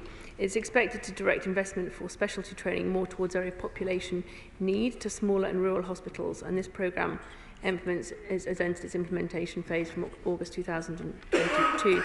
Morecambe Bay, East Kent, James Paget and Shrewsbury and Telford are included on the current smaller hospitals list. I'm not certain about the hospital in the gentleman's constituency, but I can find that information and write to him about it. James Morris. Thank you, Mr. Speaker. This is clearly a shocking and disturbing report, and I find myself agreeing with the Shadow Minister when she said that this represents a serious collective failure across our maternity services, because I know that it's not just an isolated incident. Would the Minister agree with me that there is a role here to be played by the Healthcare Safety Investigation Branch that has set up a stream of work in relation to maternity services? So could she redouble her efforts in conjunction with that body to make sure that we learn the lessons of the cultural failures in this case, and that learning is spread throughout the system, because that's the only way that we have an opportunity of making sure that these things don't happen again? Minister. I thank my honourable friend for his question. An honourable gentleman will be aware that within HSIB, the government is establishing a new special health authority specifically for maternity investigations with specialist expertise. This independent body will continue the work of HSIB from 2023. In the meantime, maternity investigations will continue without interruption until it's fully operational. Jim Shannon. Mr. Speaker, can I first of all welcome the Honourable Lady to her place? We're very pleased to have her expertise and knowledge in that role as Minister, and I think this House will benefit from that. I'd also like to express on behalf of myself and my party my sincere sympathies to all of those who have lost loved ones. I think it's fair to say that we all have those families very much in our thoughts and our prayers. Will the Minister outline what discussions have taken place with the devolved health trusts, devolved nations, for instance, to information share and to ensure that UK-wide reform, as it is clear that the pressures that led to this terrible scenario in Kent are ready to be replicated throughout the United Kingdom of Great Britain and Northern Ireland, as midwives battle with understaffed, unsupported and exhausted wards, which are on the brink of life and death disasters, through no fault of individuals, midwives who will carry that all to their graves. I know the Minister is committed to making it better. How can we do that for all of this great United Kingdom of Great Britain and Northern Ireland? Thank you. Thank the honourable gentleman for his question. It is, of course, important that information is shared across our great country and so that people in all areas of our nation get the best quality care. Health is a devolved issue, but I will continue to work with the ministers from the devolved nations to ensure that we share the lessons and indeed learn from each other. Robert Courts. Thank you very much indeed, Mr. Speaker. My constituent, Helen Gitto's healthy, full-term daughter Harriet died in 2014. She said too often during pregnancy, in labour and afterwards, rather than being listened to, we were treated dismissively, contemptuously and without a desire for understanding. It is hard enough to come to terms with the death of a child. It is even harder when you are implicitly blamed for what has happened. Mr. Deputy Speaker, would the Minister commit to ensuring the implementation of all 5 recommendations, to begin the process of doing so by recess, and to make an oral statement to the House detailing what progress has been made, again by recess? I thank my honourable friend for his question, and I know he shares my horror at the report and my horror at the way women and their families were treated at East Kent maternity hospitals. The report was only published yesterday, and we'll be considering it. I will be considering it very, very carefully, and we'll come to the House to update further in due course. That concludes that statement. I'd like to thank the Minister. We're now moving on to a statement by the Secretary of State for Defence on Ukraine. Thank you, Mr. Deputy Speaker. And with permission, I would like to make a statement on the ongoing conflict in Ukraine. We are now 239 days into the operation President Putin planned to conclude within a month. Active Ukrainian offensive operations continue in the northeast, near Safatovy, and the Kherson region in the south. If Ukraine successfully advances on Savatov, a key road and rail junction, it will constitute another severe blow to the logistical viability of the northern sector of Russia's Donbas front. Yesterday, the new Russian commander in Ukraine, General Sergei Surovikin, offered an unusual and candid public statement of the difficulty of the Russian position in Kherson on the right bank of the Dnieper River. Pro-Russian occupation forces have now started to withdraw from some categories of civilian east of the river. They claim 7,000 people have already departed and aim to move another 10,000 a day, though we cannot yet verify those figures. Russia's limited hold on the bank of the Dnieper looks shaky. They are likely more seriously considering a drawdown of their forces in the area. Russia's ground campaign is being reversed. It is running out of modern long-range missiles, and its military hierarchy is floundering. They are struggling to find junior officers to lead the rank and file. Meanwhile, their latest overall commander has a 30-year record of thuggery marked even by the standards of the Russian army. What will worry President Putin is the open criticism is inching closer and closer to the political leadership of his country. Russia has strong-armed Belarus into facilitating its disastrous war, but the newly announced Russian-Belarusian group of forces supposedly to be deployed in Belarus is unlikely to be a credible offensive force. It is far more likely that Russia is attempting to divert Ukrainian forces from their successful counter-offensives. As Russia's forces are pushed back, they are resorting to directly striking Ukraine's critical national infrastructure, especially the power grid. It should be noted that these facilities have no direct military role, but the impact is multiplying the misery of ordinary Ukrainian citizens. Notably, these strikes are partially being conducted by loitering munitions, so-called kamikaze drones. Despite Tehran's denials, these weapons are being provided by Iran. This in itself is another sign of the strategic degradation of Russia's military. In wake of these ongoing and indiscriminate attacks on civilian infrastructure, the UK will continue and is continuing to gift air defence missiles to Ukraine. We are proud to be the second largest donor of military equipment, and last week I announced the UK will be providing an additional air defence missiles to Ukraine to defend against Russian missile strikes. These include AMRAAM air-to-air missiles, which, used in conjunction with NASAMS air defence pledged by the United States, are capable of shooting down cruise missiles. We continue to provide sophisticated electronic warfare equipment, which gives additional protection against long-range drones and missiles. Supporting Ukraine remains the Ministry of Defence's main effort. We are helping Ukraine replenish their stocks to keep us fighting, and as winter approaches, we're developing a package of support to support Ukrainians through the winter, including 25,000 sets of winter clothing, so they are more effective on the battlefield than their poorly trained, badly prepared and ill-equipped Russian counterparts, many of whom have been mobilised at short notice with little training, equipment or preparation. As part of Operation Interflex, we are also continuing to train Ukrainian recruits in the United Kingdom, alongside our Canadian, Danish, Dutch, Finnish, Lithuanian, New Zealand, Norwegian and Swedish partners. We have so far trained over 7,000 soldiers and are currently on track to 10,000 by the end of the year, with up to 20,000 to follow in the year 2023. Furthermore, we have worked with allies and partners to establish an international fund which will ensure continued supply of essential, lethal and non-lethal military support to Ukraine, as well as manufacturing capacity. To date, we have received pledges totalling approximately £600 million and continue to work with international partners to secure further funding. Today, we will launch the first urgent bidding round to identify and procure critical capabilities which can be rapidly deployed to Ukraine. Mr. Deputy Speaker, I would also like to share with the House details of a recent incident which occurred in international airspace over the Black Sea. On the 29th of September, an unarmed RAF RC-135 Rivet Joint, a civilian I-Star aircraft on routine patrol over the Black Sea, was interacted with by two Russian armed Su-27 fighter aircraft. It is not unusual for aircraft to be shadowed, and this day was no different. During that interaction, however, it transpired that one of the Su-27 aircraft released a missile in the vicinity of the RAF Rivet Joint beyond visual range. The total time of the interaction between the Russian aircraft and the Rivet Joint was approximately 90 minutes. The patrol completed and the aircraft returned to its base.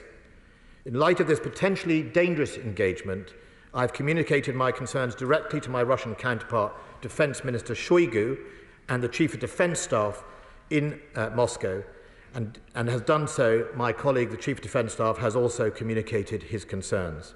In my letter, I made clear that the aircraft was unarmed in international airspace and following a pre-notified flight path. I felt it was prudent to suspend these patrols until a response was received by the Russian state. The reply by the Russian Ministry of Defence on the 10th of October stated that they have conducted an investigation into the circumstances of the incident and stated it was a technical malfunction of the Su-27 fighter. They also acknowledged that the incident took place in international airspace. The UK Ministry of Defence has shared this information with allies, and after consultation I have restarted routine patrols, but this time escorted by fighter aircraft. Everything we do is considered and calibrated with regard to ongoing conflict in the region and in accordance with international law. We welcome Russia's acknowledgement that this was an international airspace, and the UK has conducted regular sorties of the RAF Rivet Joint in international airspace over the Black Sea since 2019, and we will continue to do so. For security reasons, I will not provide further commentary of detail of these operations. But I want to assure the House that this incident will not prevent the United Kingdom's support for Ukraine and resistance to Russia's illegal invasion. The UK government's position remains unchanged, with consistent support, I am pleased, from across the House. We will continue to support the Ukrainian people defend their homeland and the rules-based system. It has protected all nations from such naked and unprovoked aggression over the last 75 years, and it was also helped shaped by Russia in that time. And this government will always defend it because these rules-based systems are fundamental to who we are, and it provides peace and security for this country and our partners and allies. I commend the statement to the House. Luke Pollard. Thank you, Mr. Deputy Speaker. I want to thank the Secretary of State for giving me advance sight of his statement. And at a time when there's much government chaos, can I thank him also for his calmness and professionalism in his job. The statement that the Defence Secretary has made around the incident with the RAF Rivet Joint Surveillance aircraft is serious. The Defence Secretary has outlined that the correct steps were taken, a malfunction has been confirmed, and the incident has now been resolved. It is welcome that RAF flights have restarted, and there's been a clear recognition from Russia that the aircraft was flying in international airspace. The RAF have this House's full support, and we are grateful to them, to other UK forces, and our NATO allies in their work protecting the alliance and protecting freedom. This incident also acts as a serious reminder about the importance of avoiding escalation and miscalculation, while continuing the UK's united support for Ukraine. Almost 8 months on from Russia's criminal invasion of Ukraine, I want to pay tribute to the remarkable and continuing Ukrainian resolve in the face of Russian aggression. Putin has made a huge strategic miscalculation in invading Ukraine, which has resulted in Russian forces suffering heavy losses.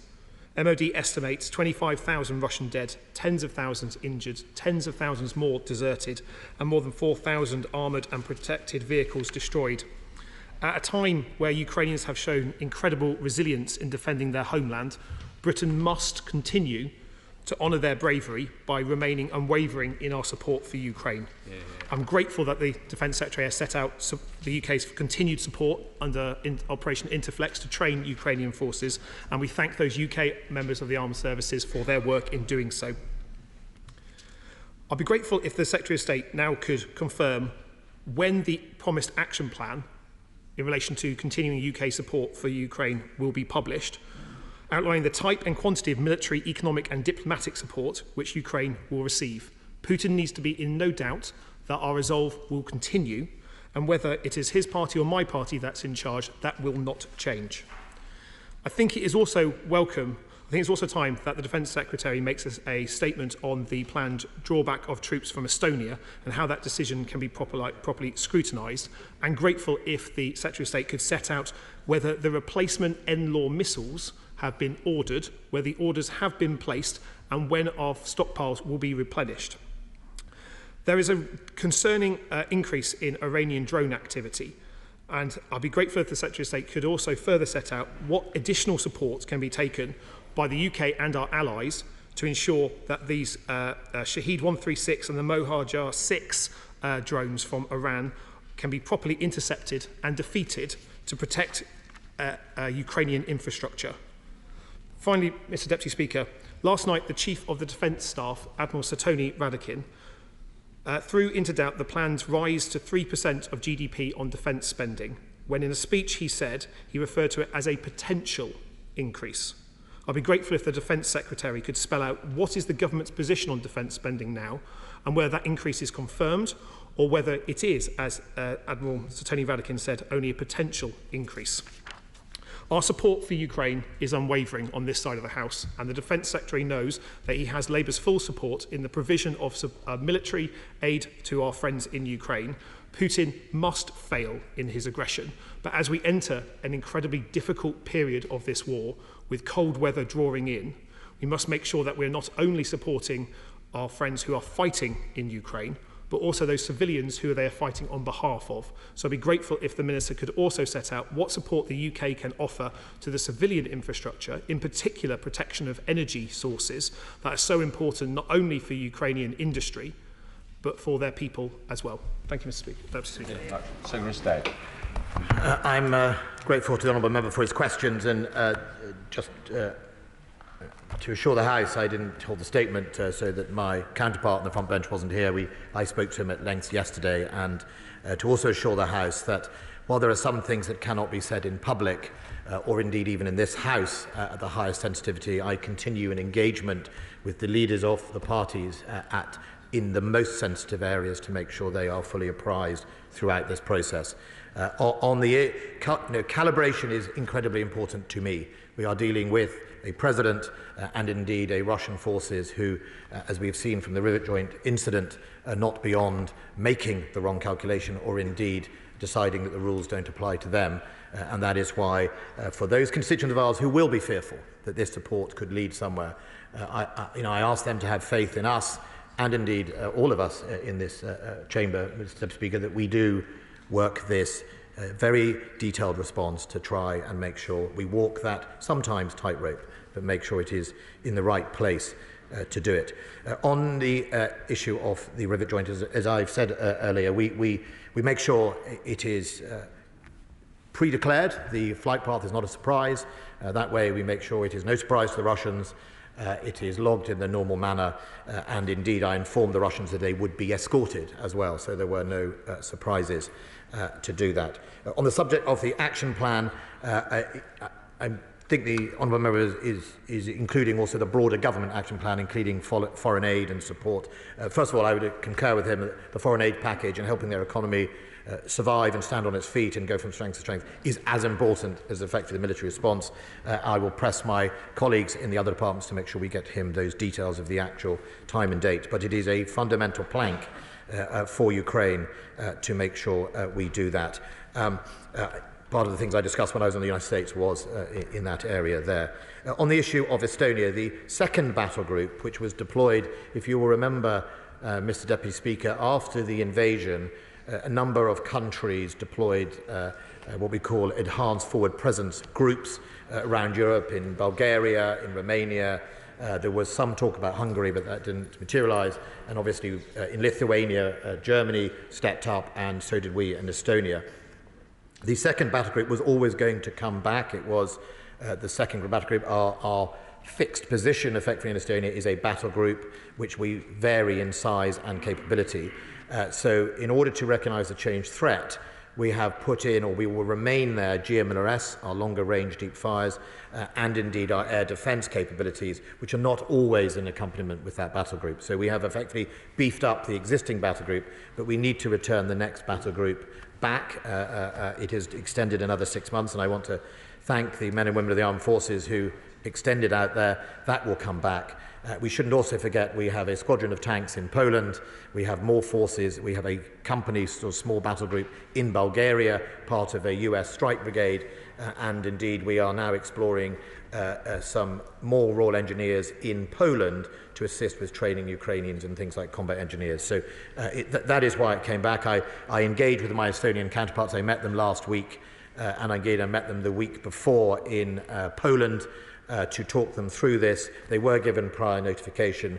We're very, very keen to continue to work strongly with them. We have given an extra commitment on Estonia to have a brigade headquarters forward in a brigadier, in the same way the German plan in Lithuania is to allocate a brigade for fast response to deploy, and that's one of the ways we are seeking to go. And we're also helping Estonia develop its own divisional headquarters hand in hand. But we always keep them under review, and we are all waiting for what we call the NATO regional plans that in detail will set out how our forces should be deployed across Europe as part of a bigger comprehensive plan. And that's really important for all of us to be guided on that.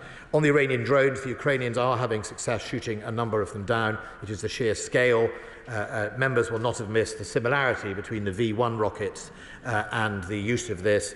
I would urge the Iranian government to understand that surely supplying Russia to indiscriminately kill civilians, women and children, babies in prams, is not an activity that Iran wants to be associated with, and I would urge them to desist as soon as possible. And we are not convinced by the denials from the Iranian government at all that this is not being supplied by them. We will, however, invest and use some of our funding that I've talked about to invest in what other novel capabilities we can find to deploy. In the meantime, we are continually to supply, and will step up our supply of our low-velocity missiles into Ukraine to work with the Stormer system, and also make sure we can help with detection or electronic warfare schemes.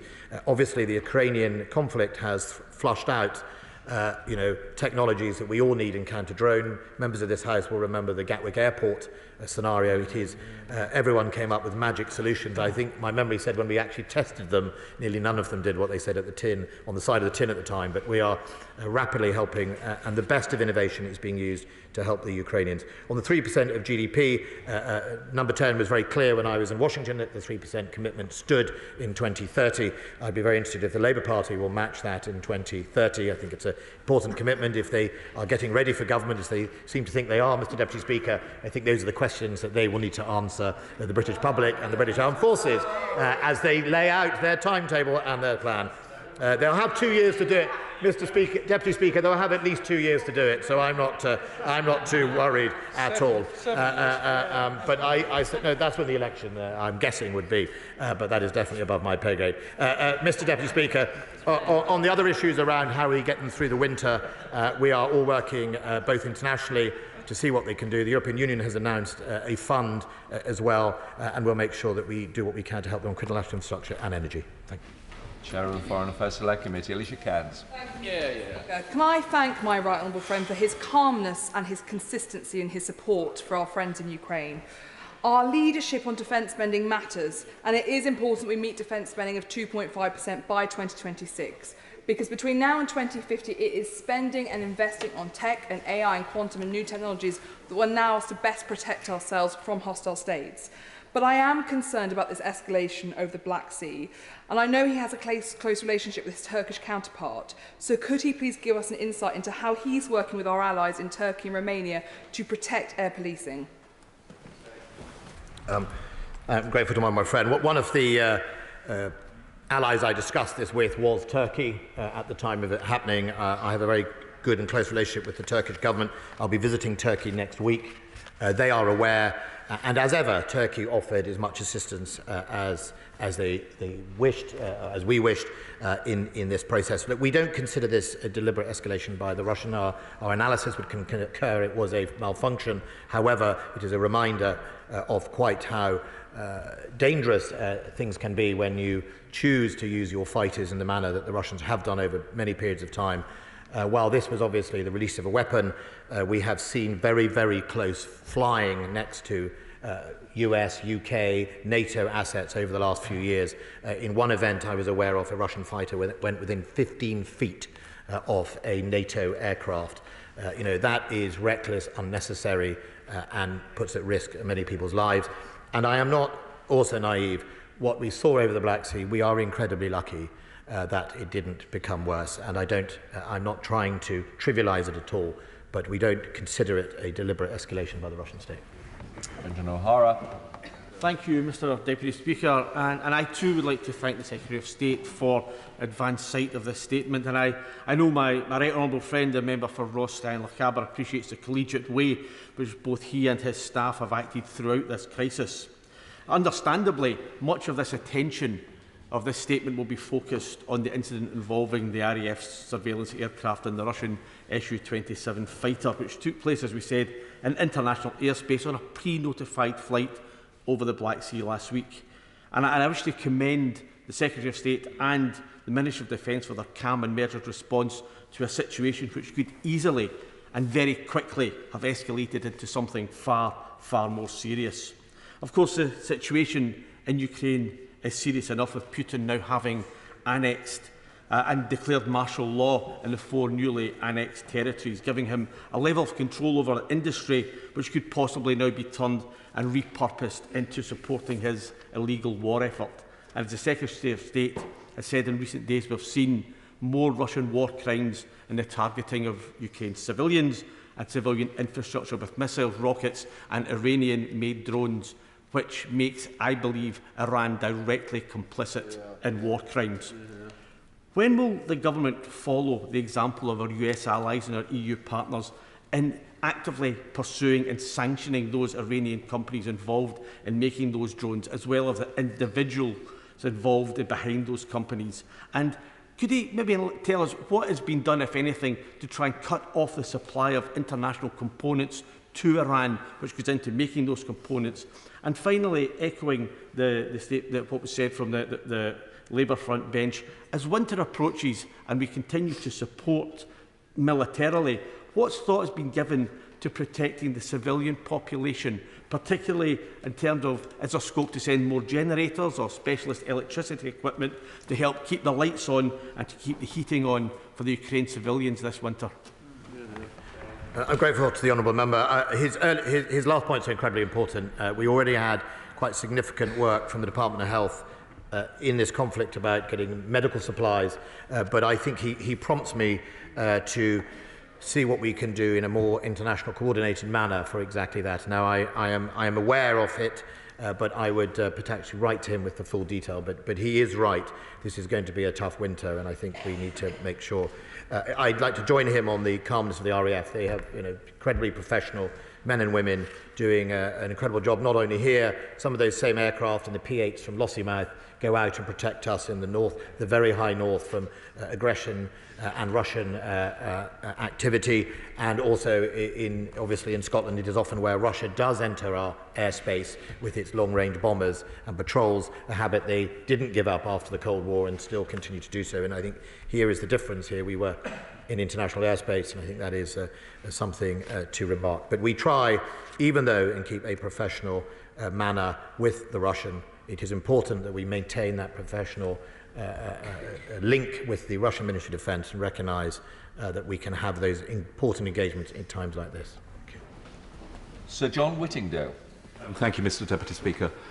Given the extraordinary success of the Ukrainian armed forces in pushing back Russian troops, does my right friend agree that there is a danger that Putin may consider escalating the conflict? And while attention has focused on the potential use of battlefield nuclear weapons, will he agree that any use of chemical or biological weapons equally represents a red line which Putin must not cross? Quite right. The OPWC, the convention that we are all signed up to and indeed viewed as some of the key anchor countries to upholding that, which saw us, obviously, if you remember, the use of chemical weapons in Syria, see a number of actions, including us and France, take military action, is incredibly important. A convention to uphold, breaking that taboo or allowing that to be successfully broken would have severe consequences for all of us. In the same way, the messaging on the nuclear use, chemical weapons would lead to severe consequences for the Russian state for it to do so, and we would urge that none of these are resorted to. On President Putin's position, he has obviously made a number of speeches, annexed illegally parts of countries that are already still full of Ukrainian forces, and his ambitions don't seem to match the realities on the ground. I think the key here is to message to him that we are interested in helping Ukraine succeed in Ukraine in defeating Russia's illegal invasion in Ukraine. If he understands what that is about, then he should be able to calibrate his response in order to effectively orderly leave Ukraine, and we can start the process of trying to rebuild that amazing country and for Russia to be held accountable for its crimes. Kevin Jones. Thank you. Can I thank the Defence Secretary for his statement and his leadership through this difficult time. Can I also thank the members of our armed forces who are supporting our efforts in Ukraine and also in Eastern Europe, and also the civil servants behind them in his own department. He mentioned in his statement about the Russians targeting drone attacks on civilians, but what has become very clear over the last few weeks as Ukrainians have gained ground is the war crimes that have taken place against civilians and members of the armed forces in Ukraine. Could you just explain what expertise and support we're giving to Ukrainians to actually log evidence and actually get that to be able to bring those individuals to account? I'm grateful to that honourable member. Earlier on, when we had the first, obviously, exposure of war crimes in Bucha, not far outside of Kyiv, a group of us, including the United Kingdom, but alongside the Canadians, started that process of gathering evidence for the ICC. My colleague, the now former Home Secretary, was then the Attorney General. She visited Ukraine herself and worked with the then prosecutor. I think the Red Cross is also clearly engaged in gathering that information. I think their biggest challenge is the sheer scale of the amount of evidence they are now finding and uncovering. And it goes to the anxiousness of our friends in the Baltic states that Russia does not invade and occupy with any civility or regard to the people that it is decided to occupy. It seems to destroy everything in its path. And if you are a small Baltic state, your worry is you don't have time for the rest of us to get there. It is why we are committed to a battle group in Estonia, because if you give him time or Russia time, there won't be very much left when you get there. That's why we have to send a message that this course is unacceptable. Robert Cords. Thank you very much, Deputy Speaker. And can I thank the Secretary of State for his calm yet robust response to the rivet joint Sukhoi incident, which is, of course, of great concern. And I pay tribute as well to the calmness and professionalism of the RAF crews in that incident. Would the Secretary of State commit to continue to keep under review the adequacy of the fighter forces that we have available, bearing in mind the escort duties he's now referred to, as well as the ongoing combat air patrol, air policing duties that there is on NATO's Eastern Front in any event?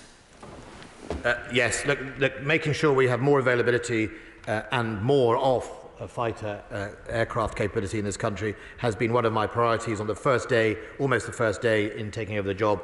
I sent a letter to the Chief of the Air Staff saying his #1 priority was to improve the fighter pilot pipeline. There's no point buying planes if there's no one to fly them, and it is incredibly important that we get that. Of course, with the new type, the F-35, one of the challenges is you don't growing instructors, it's a catch-22. You've got to have enough pilots in the planes to grow the instructor body, but if you don't have enough pilots in the first place, how do you do that? So we are getting there. It is improving. In the Typhoon is proving its worth every single week. I went to the ceremony to hand over to Qatar the next iteration of the Typhoon, a formidable aircraft, and hopefully one that will be bought by many other countries around the world. Mary Clark. Thank you, Mr. Speaker. Can the Secretary of State elaborate on, because he touched on it earlier, about the help that we're providing, such as we talked about equipment, in particular, whether he could tell us what we are doing in providing generators, energy generators, such as small diesel generators, to ensure that key services such as hospitals or water cleaning plants keep going, because given Russia's attack on civilian infrastructure. Yes. So first of all, on non-lethal military aid, that is collected and corralled in the same place we do with military, through the international donor cell based in Germany. That is a multinational cell staffed predominantly by military and civil servants who collect the ask from Ukraine, and then we try and match it with donors. Now, that is predominantly in the military aid and the non-lethal military aid, but that includes generators, field hospitals, medical stuff for that, but predominantly that is on their war effort. I will make sure that we write to you with the broader detail of what other assistance is happening. I visited Ukraine about 3 or 4 weeks ago, and they were in a pretty good mindset and their ability to see through the winter. But of course, the use of mass drones from Iranian drones will have an effect if it continues, and we must make sure that doesn't catch up. Mr. Deputy Speaker, I did forget to ask the question on the sanctions to the member of the Scottish National Party. What I would say, my understanding is the Foreign Secretary will be making a statement on that in the near future. Andrew Bridgen. Mr. Deputy Speaker, I'd like to commend the Secretary of State for his statement today, but also for his ongoing handling of the UK response to the illegal invasion of Ukraine by President Putin. Mr. Deputy Speaker, I've long been of the view that spending on our armed forces should be really viewed as an insurance policy to protect not only our security but also our national interests. And as with any insurance policy, when the risk profile increases, so must the premiums. My right honourable friend has already reconfirmed that the government is committed to raising defence spending to 3% of GDP by 2030. Given the acute security situation we find ourselves in at the moment, will he also commit to keeping that 2030 date under review? My honourable friend is right, and I've often stood at the dispatch box and said, as the threat changes, so must our investment and our funding, and I think that has been all too forgotten when it came to defence over the last 3 decades, to be honest. It was always interesting that we always understandably responded to pressures in the NHS or pressures in the financial markets, but when it came to threat, it was always seemed as something that was not necessary, and I think that is where you end up with a need, quite rightly, to go up to 3% by 2030. Of course, we will always, well, as long as I'm Defence Secretary, I'll keep the view that as threat changes, we should always review that threat. That is, I think, fair and consistent to the men and women of the armed forces. It also sends a strong message to people like President Putin that we mean what we say. Yeah. John Speller. Deputy Speaker, in answer to the challenge from the Secretary of State, I can say that our front bench is very ready for government, and by the way, his lot seems to be actively working to be ready for opposition. But if I can address the statement, I thought it was helpful, but I also thought it ignored the gorilla in the room. Secretary of State urgently flew to Washington, D.C. earlier this week for talks on the situation in Ukraine. There's been quite a bit of briefing in the media as to what that may have been about. I fully understand the sensitivities of how this can be handled, but surely it's owed to the House and indeed to the nation to give some indication as to how we and our allies see this conflict evolving. So I'm grateful for that honourable member. Him and I went to Washington ourselves, now seems decades ago, in calmer times. I was in opposition and he was on government, Mr. Speaker, so he's well qualified to know what opposition is. Probably spent more time in opposition than government, sadly, obviously, for the right honourable member. But look, there's been a lot of, I would say, speculation rather than briefing on why I went to Washington. I noticed 2 mainstream media publications yesterday had different reasons why I went. Look, fundamentally, President Putin makes his speeches. Things change. We need to be absolutely prepared to discuss that with our closest allies, and sometimes that is important that we do so in person. I thought it was important, both after the appointment of the new general and also after the speeches President Putin has made about annexation and indeed the issues around Ukraine's success on the battlefield and what that could mean for President Putin and his actions and what next. And I think that is very, very important that we do those things in person. I went to the Pentagon, the State Department, the National Security Advisor and other meetings and made sure that we are all understanding our planning processes about what we would do in the event of a whole range of things. I don't think people should be alarmed by it, but I do think they should, I would hope they would take comfort that my priority is, if necessary, getting on a plane to go and do that. It is not standing here necessarily, across the street, dealing with what is currently going on in our mainstream media. James Sunderland. Mr Deputy Speaker, following the Defence Secretary's recent visit to Washington and other travels, could I please ask him to provide for the House a short assessment of the continuing resolve within NATO for supporting Ukraine, and so that we can also see this through? My honourable friend will have noticed 2 things in the last few weeks. One, we had our NATO meeting last week, our defence ministers, and the resolve is absolutely rock solid. And when it came to the nuclear issue, the line is consistent that there would be severe consequences for Russia should it use tactical nuclear weapons, and our commitment to obviously responding to those type of issues and the threat it does to the world order or breaking nuclear taboo is determined and united. I think that is the same. You will also notice that the European Union itself has started to make much more, let me say, hawkish phrases on that issue, and I think they say that because their member states are clearly resolved. They want this successfully concluded. They recognise that the constituents in our country, but also in their countries, are facing higher food prices and energy prices because of the actions of what is going on in Ukraine. And the quicker and more permanently we can solve that, the better for all of us, and we can then get on and deal with the inflationary pressures and all the other stuff. Richard Ford. Thank you, Mr Deputy Speaker. Firstly, I'd like to say I'd like to thank the Secretary of State for making this statement before the House. His transparency is very welcome and serves to avoid misreporting of the Rivet Joint incident and inadvertent escalation. We in the Liberal Democrats would like to add that we also pay tribute to the professionalism, the values and standards of the Royal Air Force and of all of our armed forces. I particularly appreciate the Secretary of State's recognition that communication is crucial to ensuring that we avoid miscalculation. He said that he has communicated his concern directly to his Russian counterpart, Defence Minister Sergei Shoigu, And the Chief of the Defence Staff has done the same using his channels. On the 7th of March this year, the Chief of Defence Staff's Admiral Sir Tony Radakin said that lines of communication were, quote, not as strong as we would want them to be. Can the Secretary of State comment on whether top-level lines of communication with Russian counterparts have deteriorated further or improved since then? I think what I would say to the honourable gentleman is it is possible for us to communicate with the leadership of the Russian Ministry of Defence and the leadership of the Russian government when we need to, and there is a constant capability to do that. It is not particularly easy, and it's not particularly easy across the international community at the moment, either because obviously General Gerasimov and Minister Shoigu are clearly engaged in the activity that has led us all to the House today, and they are busy doing that.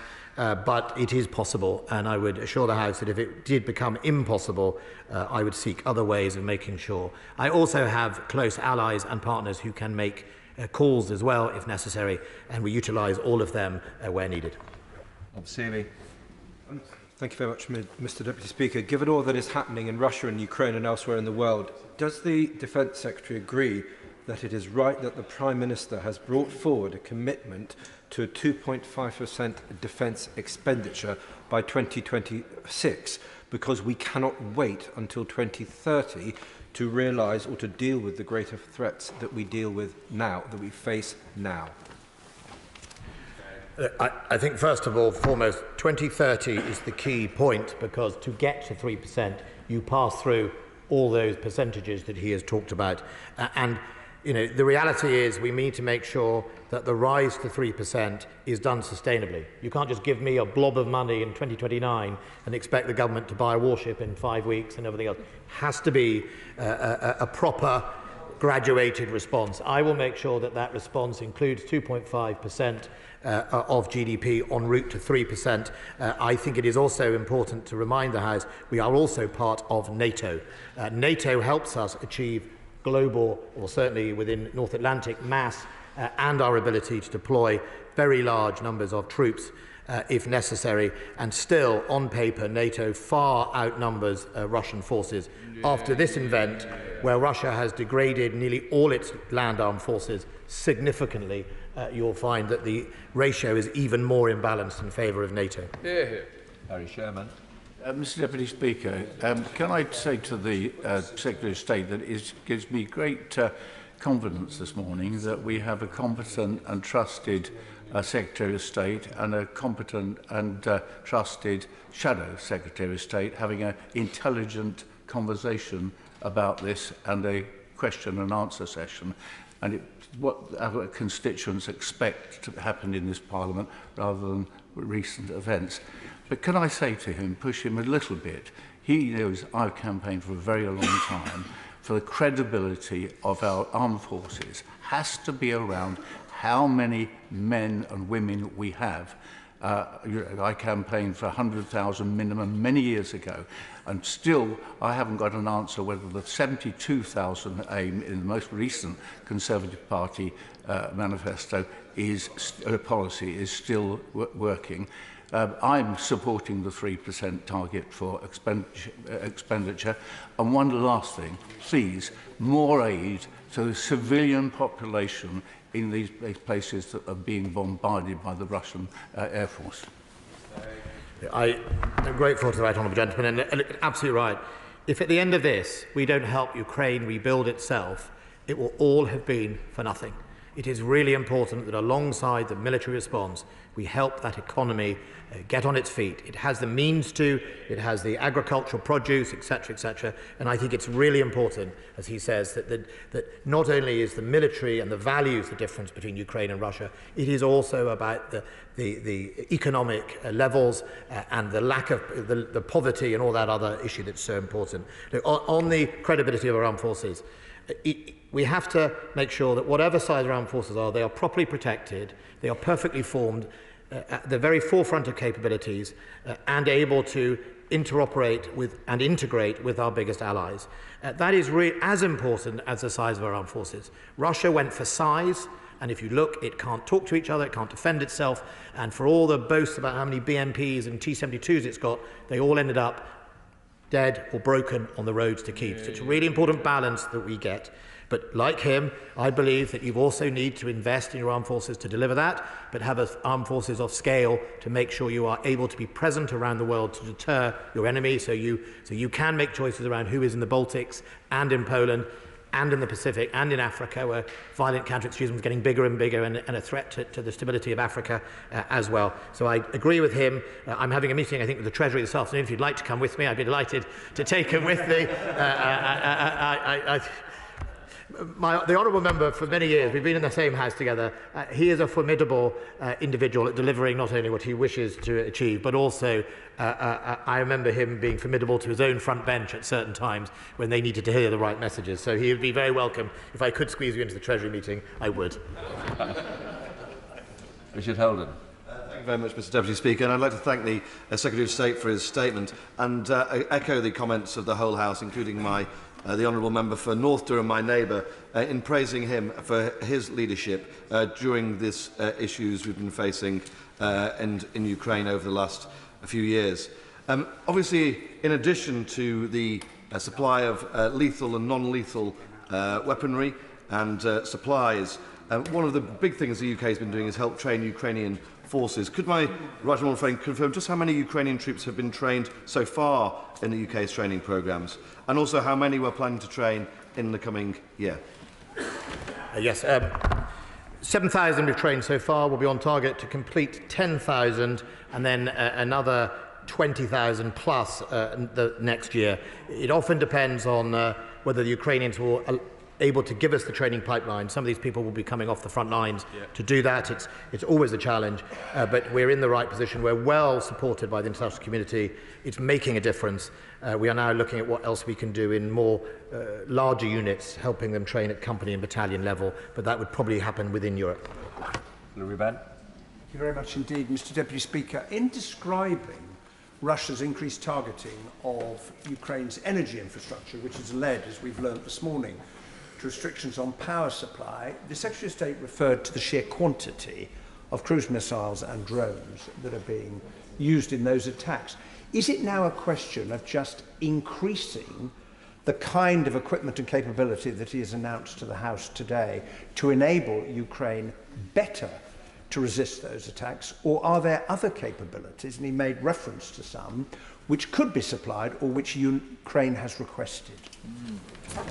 Yes, I mean, from the international community, for example, Ukraine has been consistently requesting from Israel some of their electronic warfare, and it is regrettable that at the moment Israel have not been choosing to do that, and I will be seeing the Israeli ambassador in the next few weeks to try and press the case, because one of the challenges I've talked about it before, the precision, the proliferation of precision into the hands of basically low-level troops, is that we have highly sophisticated, complex weapons to shoot down these things. They take months to make, and they are originally designed for fighter aircraft. And you get fairly cheap mass drones. You run out of your complex weapons quicker than they can replace them. And that is one of the lessons of Ukraine. It's why electronic warfare plays a really important part, jamming or diverting or taking them over as such. And it is why that we will all be looking at our capabilities about what is the challenge, the future, how are we going to do that, as much as how we can help the Ukrainians. What we're doing right now is helping the Ukrainians, and that is coming back into our system for ourselves. Tom Hunt. Speaker, I had the great privilege of attending a delegation to Tapa British Army Base in Estonia last week, where we met His Majesty's Ambassador in Estonia, who was doing an absolutely fantastic job. There's obviously a huge affection between the people of Estonia and Ukraine, which we saw at the Ukrainian ballet, which we had a great privilege of going to. I also met my constituent at Tapa Army Base, his 19 tanks transporter squadron. I asked my constituent, Lawrence, how could I help you? What message could I take back to the Secretary of State for Defence? And his whole thought was about the vehicles and how they're looked after and protected and maintained, not about himself. Would the Secretary of State join me in respecting the dedication of Lawrence, everybody else in 19 Tank Squadron, and also every one of those proud British armed service personnel working at Tapa Armed Base to keep us safe and also people of Estonia? Yes, my honourable friend was rather brave asking that question of a soldier. I've often had answers you didn't expect. Look, I think he exposes the very real professionalism of our men and women. You know, we were always taught, and I've never forgotten it, and forgive me for the gender issue, but it was my men, my kit, myself. That is the difference between us and the Russians. The Russians don't seem to care about their men and their women. They seem to only care about themselves. And that is why you see their army doing what they're doing. Look, it is incredibly important that we have ready, capable equipment. That is my point to the honourable member opposite, which is it's not just about mass. It has to be about properly serviced, properly maintained. The job your constituent is doing is one of the key things called the enablers. In the past, it was the enablers they hollowed out, as long as they could talk about having a frontline regiment or a frontline tank regiment. If you didn't have the transporters, there's no point in having lots of tanks, you won't go anywhere. Jim Shannon. Thank you, Mr Deputy Speaker. Can I thank the Secretary of State for his statement this morning, and it's an encouragement for all of us here in this House to know that we have a Secretary of State who is very much committed in every sense to ensuring that Ukraine has everything it needs. On that line, is there any further support that the Secretary of State can and will make available to ensure that the damages left by the drone attacks designed to disrupt power and water supplies are repaired urgently? It may not necessarily be an MOD thing, but it is a repair of it, and then to ensure that they're not attacked again. And can he make that happen with any manpower, expertise and supplies to thwart the determination of Putin to leave Ukrainians in the dark and with no water? Well, the positive side is that the Ukrainians are incredibly skilled at being able to fix and repair and build their equipment, and in many cases they've managed to turn around the shortages of electricity in a matter of days, and Putin has not been successful. On other wider skills, I offered at some stage sending Royal Electrical Mechanical Engineers not into Ukraine but in neighbouring countries to assist with the refurbishment of tanks and things like that. That is some of the skills we can do. In my experience, mechanic, they'll fix a Challenger tank as quickly as they'll fix a T-72. So those are always on offer. If the Ukrainians ask, we will be happy to help. Margaret Ferrier. Thank you, Mr Deputy Speaker, and I agree with members across the chamber in praising the right honourable gentleman in his handling of the Ukraine-Russia situation. After NATO General Secretary said NATO allies will act if Sweden or Finland come under pressure from Russia or another adversary before they become full members of the alliance, how does the Defence Secretary predict this might antagonise Putin, and what risk does he assess there to be for the UK? I think if Putin attacks Sweden and Finland, they'll antagonise Sweden and Finland. I don't think they'll antagonise themselves. If Russia chooses to lash out on Sweden and Finland, not only would NATO obviously meet and discuss what it can do to protect one of its closest allies who are choosing to join. The United Kingdom has a number of security arrangements that we have recently made with both Sweden and Finland, and we would ensure, even bilaterally, we'd step up to the plate.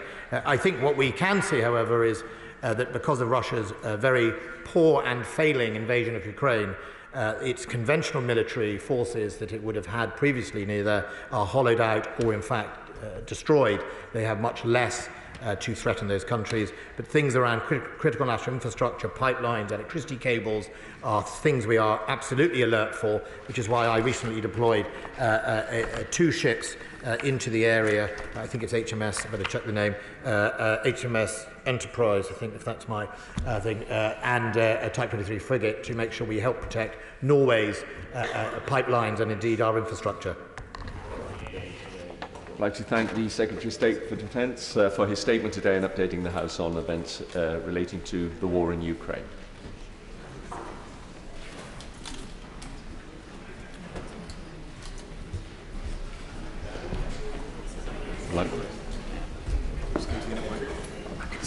Go on then. We're now moving on to the business statement. I call the Leader of the House, Penny Mordaunt. Thank you, Mr Deputy Speaker. The business for the week commencing the 24th of October will include Monday the 24th of October, consideration of an out-of-turn supplementary estimates relating to Her Majesty's Treasury and the Department for Business, Energy and Industrial Strategy. followed by proceedings on the Supply and Appropriation Adjustments Bill, followed by consideration of a resolution relating to stamp duty land tax reduction, followed by second reading of the Stamp Duty Land Tax Reduction Bill. Tuesday the 25th of October, second reading of the EU Retained Law Revocation and Reform Bill. Wednesday the 26th of October, Committee of the Whole House and remaining stages of the Identity and Language Northern Ireland Bill Lords. Thursday the 27th of October, a debate on a motion on the National Food Strategy and food security, followed by a general debate on guaranteeing the right to maintain contact in care settings. These subjects were determined by the Backbench Business Committee. Friday the 28th of October, private members' bills. The provisional business for the week commencing the 31st of October includes Monday the 31st of October, which is scheduled to be the day of the Chancellor's statement, remaining stages of the Genetic Technology Precision Breeding Bill, followed by consideration of Lord's amendments to the Product Security and Telecommunications Infrastructure Bill. Tuesday the 1st of November, remaining stages of the Online Safety Bill. Wednesday the 2nd of November, Opposition Day, debate on a motion in the name of the Scottish National Party, subject to be announced. Thursday the 3rd of November, business to be determined by the Backbench Business Committee, and Friday the 4th of November, the House will not be sitting. That Leader of the House. Thank you, Mr Deputy Speaker, and I thank the Leader of the House for the forthcoming business. But, Mr Deputy Speaker, where on earth do I start? Where? I mean, do we even still have a Prime Minister? This is the morning, well, now it's the afternoon after the morning after the night before, with a government seemingly falling to pieces before our very eyes. As some of their own backbenchers said yesterday, they ought to be ashamed of themselves. With a Home Secretary resigning amidst discussions of national security, a government seemingly unable even to organise against our motion to ban fracking, forced early morning hours clarifications from Downing Street, all in a day's work for this absolute disgrace of a government party who are simply unfit to govern. They are dragging this country's reputation through the mud, and the British people will never forgive them for it. British people are looking to the government for answers on how they're going to pay for their mortgage or their rent or their bills, which the government have sent sky high when they crashed the economy. Instead, chaos. Mr Deputy Speaker, Parliament ought to be a model workplace, so could the Leader confirm that reports of bad behaviour in the lobbies last night or outside the lobby will be investigated? Could she please put on record that in her view there is no place for intimidation and bullying on the parliamentary estate? And on the actual votes themselves, Mr Deputy Speaker, it's come to my attention there is a discrepancy between the number of votes recorded in the no lobby, which were read out in the chamber, and the numbers later published on the voting lists. So is the Leader aware of any of her party's members who perhaps didn't want to vote against our motion, but to avoid controversy with their whips, marched through the lobby but didn't scan their pass, and therefore avoid publication of their names? Could she also clarify whether yesterday's vote was a confidence vote or not? Downing Street said it was. Then a number 10 special advisor told the Climate Minister say that it wasn't, which he duly did from this dispatch box, causing confusion on his own side. And at 1:30 this morning, number 10 suggested in fact that it was. And then the Transport Secretary told Kay Burley a few hours ago that it wasn't. We know the Prime Minister is infamous for her U-turns. This is beyond a joke. If it was a vote of confidence, when will the Prime Minister be removing the whip from her rebels? I also notice that the government has pulled our next opposition day. I can't think why. After yesterday, that they might do that. Are they punishing us for their chaos and their incompetence last night? Is the Leader aware of Standing Order 14, which allocates 17 days to the Leader of the official opposition party? They are falling behind, so will the government be giving us an opposition day on the week commencing the 7th of November? Mr Deputy Speaker, I'm glad the Leader actually has some business to announce, given their complete inability to function. As well as chaos, we've got a raft of dropped legislation, broken promises, unmet manifesto commitments, and she can't blame the British people for asking, what is the point of this government? Don't just take it from me. The former Home Secretary mentioned the very thing in her letter. She's raising concerns about the government breaking key pledges to voters, failing to honour their manifesto commitments. Someone had their Weetabix, or was it tofu, for breakfast yesterday. Perhaps the leader could provide some clarity on what further broken promises she's referring to. Can I also ask that the government sends ministers to answer urgent questions who can actually provide answers? Many important questions on national security went unanswered this morning in the urgent question relating to the sacking of the Home Secretary. Sorry, resignation, was it? Mr. Deputy Speaker, out of touch, out of ideas, unable to govern, too busy trying to get through an hour by hour, minute by minute, worsening Tory psychodrama rather than focusing, I see it's happening in front of my very eyes, on the serious issues facing all our constituents, not just mine, theirs as well. They've crashed the economy, they've left working people to pick up the bill, and now they're falling apart. This is a Tory crisis made in Downing Street. They're letting everyone down. The Prime Minister has clearly lost the confidence of her party, and her party's lost the confidence of the country. It is time for a general election so that a Labour government can deliver a fresh start for the British people. Yeah. Leader. Thank you, Mr. Deputy Speaker. And can I start by thanking the Speaker for his statement at the start of business, which I do wholeheartedly endorse. We have ways of organising ourselves in a party system in this place, but ultimately we are all individuals making judgments about what is in the best interests of the country and our constituents. And sometimes votes are about more than the issue that has been debated.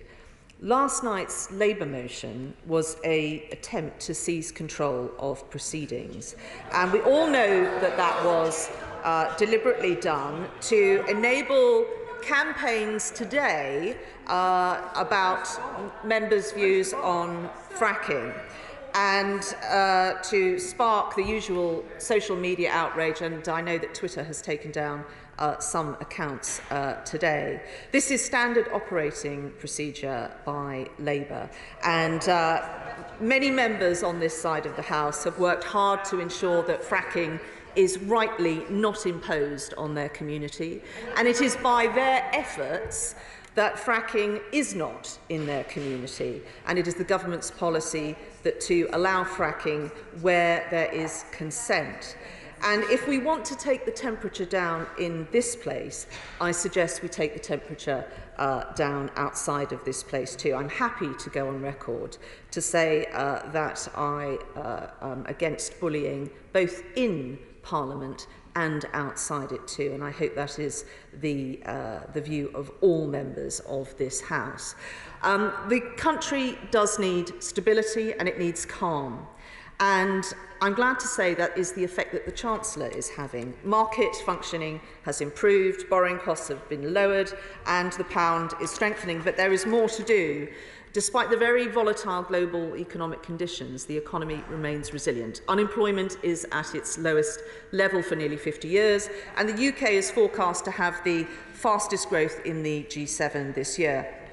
Elsewhere, good work is going on in government too, in contrast to the picture painted by the Honourable Lady opposite. Just this week, the Lord Chancellor has opened up the legal aid system to make it easier for victims of domestic abuse to get access to free legal aid and representation. We've had huge wins in the Department for Trade, 100 million trade win for the drinks industry and huge infrastructure project wins. We've announced nearly 800 million to support research centres with breakthrough new treatments, 180 million to support children's development in their early years. DWP has launched a new service which helps businesses support members of their workforce who have a disability or become sick. Earlier this week, we passed the Energy Prices Bill, removing the worry for households and businesses of their energy costs, and we are introducing the Transport Strikes Bill, providing protection for the travelling public who rely on rail services to get to work or go about their daily lives. I hope that the Labour Party will back us and the fed-up commuters to protect those services. Honourable members opposite have been running around saying in office but not in power all this week, and I think that's probably a more accurate description of Labour's relationship relationship with their trade union paymasters. We are getting on with the job, and further business will be announced in the usual way. And representing the chair of the Backbench Business Committee, Bob Blackman. Thank you very much, Mr Deputy Speaker. The chairman of the Backbench Business Committee, the honourable member for Gateshead, is indisposed, so he's asked me to report back.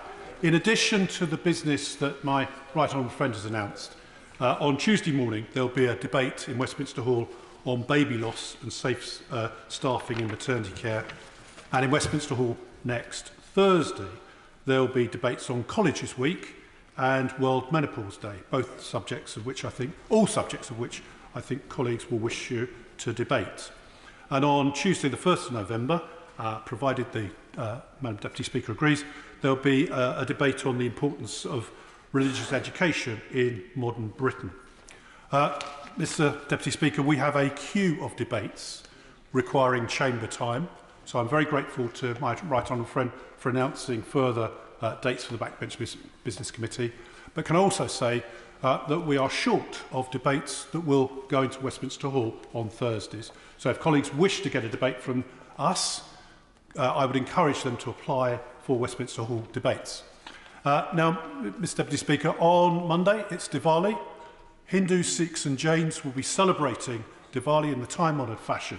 So can I call on my right friend to join with me in wishing everyone Shub Diwali and Nutan Vashna Abhinandan for Wednesday and the Hindu New Year. Well, I'm very happy to join with my honourable friend in wishing everyone happy Diwali and thank him for the update that he has given to this House on backbench business and stressing the importance of getting those debates. The topics, the issues that colleagues have put forward show that this is a much helpful innovation and I would urge colleagues to apply for those debates. Deirdre Brock. Thank you, Mr Deputy Speaker, and I too wish everyone a very happy Diwali for when it comes. It's good to see the leader still in her place, Mr Deputy Speaker, but perhaps this is our last exchange, for who knows who next will be asked to close their eyes, think of Britain and become the next Prime Minister. Given the jacket of the current incumbent is clearly on a sugary peg, I think she should go for it. The 1922 committee chair has entered number 10 reportedly just now. So if it were done when 'tis done, then 'twere well it were done quickly.